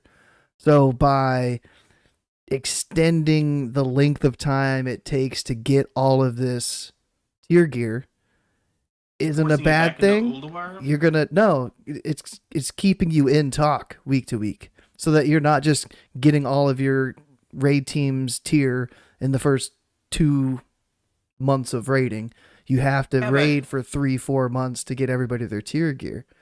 it would take you 2 weeks to get one person 4 pieces of tier gear. Good. That means we're playing that means, talk through like December. Talk 2023. Yeah, that means if let's say you want to just give your tanks full tiers. You are talking a year. full month. Yeah, okay, a year. A year's a little bit long, yeah. Yeah. It's so many lockouts. And that's only assuming you're doing full clears starting week 1. They're going to come out with a teaser trailer, and it's going to be like ICC 2023, and then the 3 is going to shift to a 4. You know what? You know what? Like they did with the thing. Oh my god, I hope they do that. Somebody needs to like make a troll and like that, a troll teaser trailer for ICC. Oh my god, that's so funny. I hope they do that. Like, and it's not even like how they did with the 3 to the 2, and it's like 3 and then like and it's like this jagged where like somebody just comes and moves it. No, we meant 4. My bad. You get like a sound clip of a Murloc. And it goes to a 4. I will say, okay, here's here's why I'm going to agree with Scotty J on this. Obviously, because I think yours is you're joking, but also imagine you are in a garbage guild, like not middle of the pack, but garbage. If you're only downing the regular bosses and only downing half of them, you're talking maybe 1 piece of tier per week. Oh yeah. 1 piece of tier for a 25 man, maybe. You might not even get that. That's unconscionable because all it does is creates a bigger disparity between the really good guilds and the really bad guilds. Because even at that slow rate, they're going to clear earlier, which means they're going to get to tier gear faster, and they're going to move further and further ahead of the weaker guilds. It's middle class warfare. You've gotten to the Grif and Go political podcast talking about WoW's politics. Every person for themselves. But for real. 0 heroic tier. Yeah, you'll get 0. You'll only get regular tier. You won't even get like the 9.5. You'll get 9.25. I think that's what we said it was called. There's 2 different ways that I've seen. Yeah, it's 9.25, 9.5, or there's like 9.5, 9.99. Like, bro, if you pugged people, you'd have to tell them, sorry, no tier gear for you. We have to designate it to our raiders. And no pug would want to go if they couldn't at least be promised tier gear. No, man. If they have a problem, they clearly either haven't solved or haven't realized the problem yet. And they haven't talked to the community enough to find out. And I think it's gonna be awesome.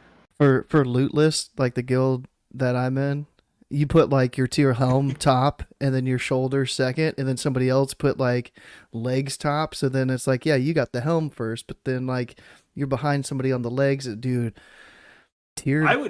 Tier's gonna be crazy. If they left it like that, I would just remove tier from my BIS list, make a non-tier list, because the priority is going to be so high or so stacked for all that crap. You're not going to. It's not like tier gear now where tier is actually a quick grab. Pretty quick. Like if you want it to, yeah.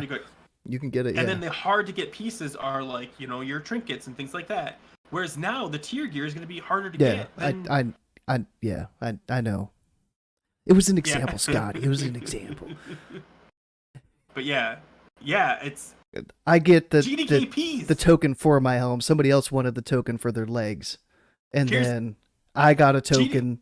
They got a token, but now I need to wait for other people to get my second token. Now I've got 2-piece, but it took me 5 months to get 2-piece. I almost guarantee they're gonna. That'd be brutal. Okay, the only thing, and this goes back to why I think that leak I was told about feels more and more real. Not because of the feral fairy flyer thing, but because they do need to come up with a system, and champion seals are already in the game, and I really think they're going to just abuse champion seals to force people to do heroic TOGC. Well, here's the other thing. Imagine GDKPs with a system like this. Tier gear would go for hundreds of thousands of gold because people are so hungry to get tier sets. Yeah. It's crazy. I think I might have simmed a little bit of tier like difference. I don't know if I did 232 versus 232. But yeah, like maybe I could sacrifice like oh yeah, there's so much simming that I need to do. Like Yeah, 245 literally, tier versus non-tier 258 yeah. gear.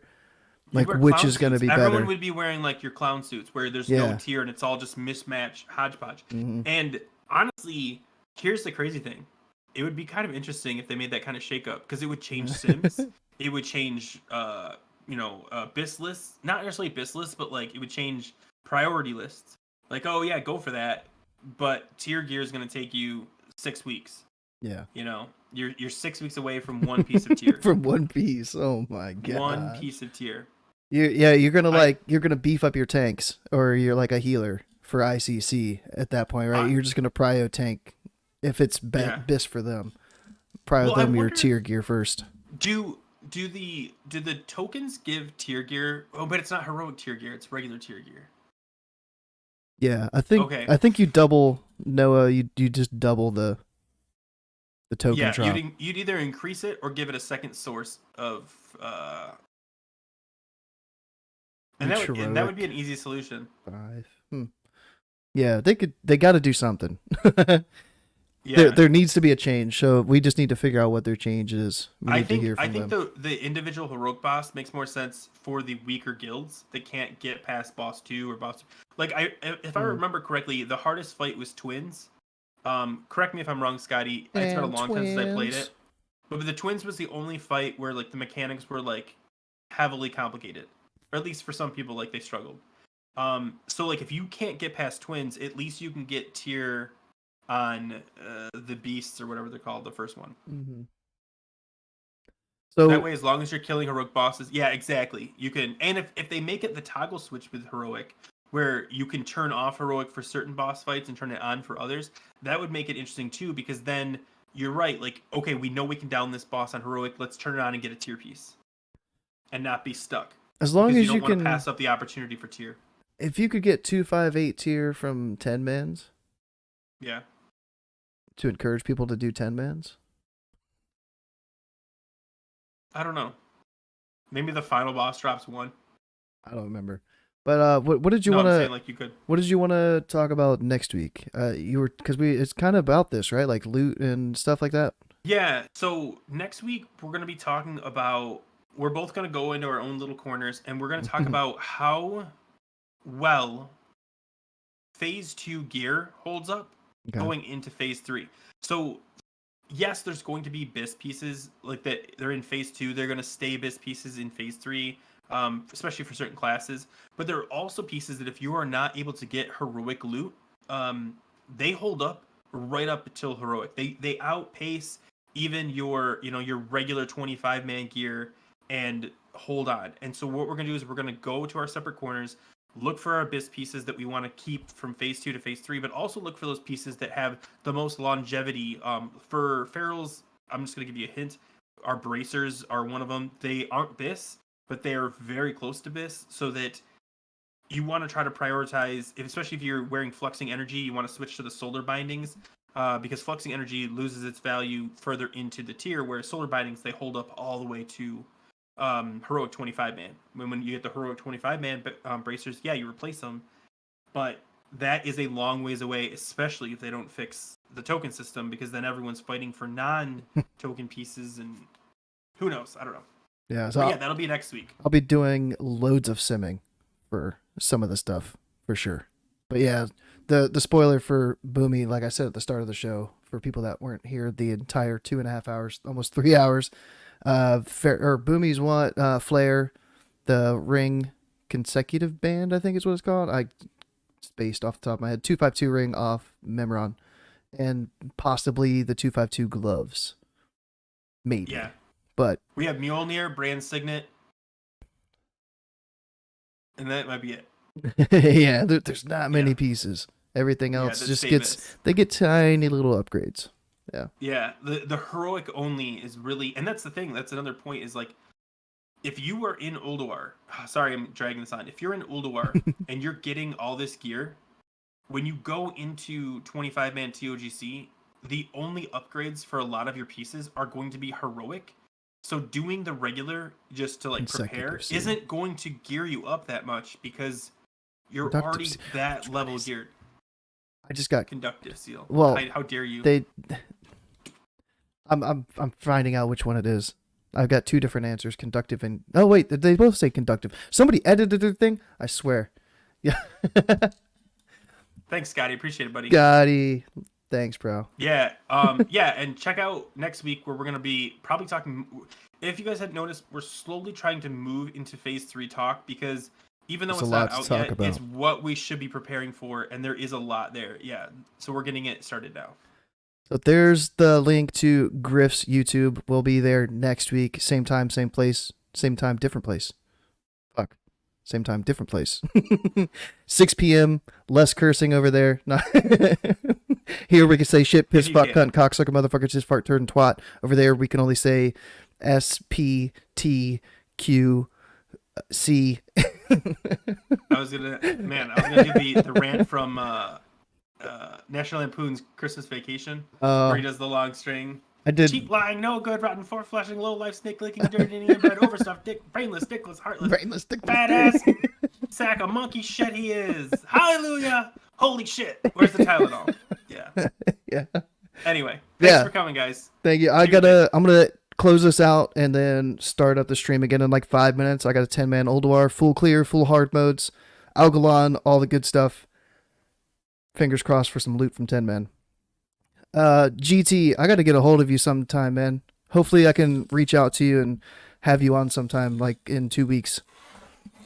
Sounds good. Yeah, GT Pumper, been making videos, GT, on how to parse boomy fights. Plug in everything right here. Check out GT's channel. 100 parse on Hodir 10-man last night. So yeah, thanks for chilling. I'll be right back.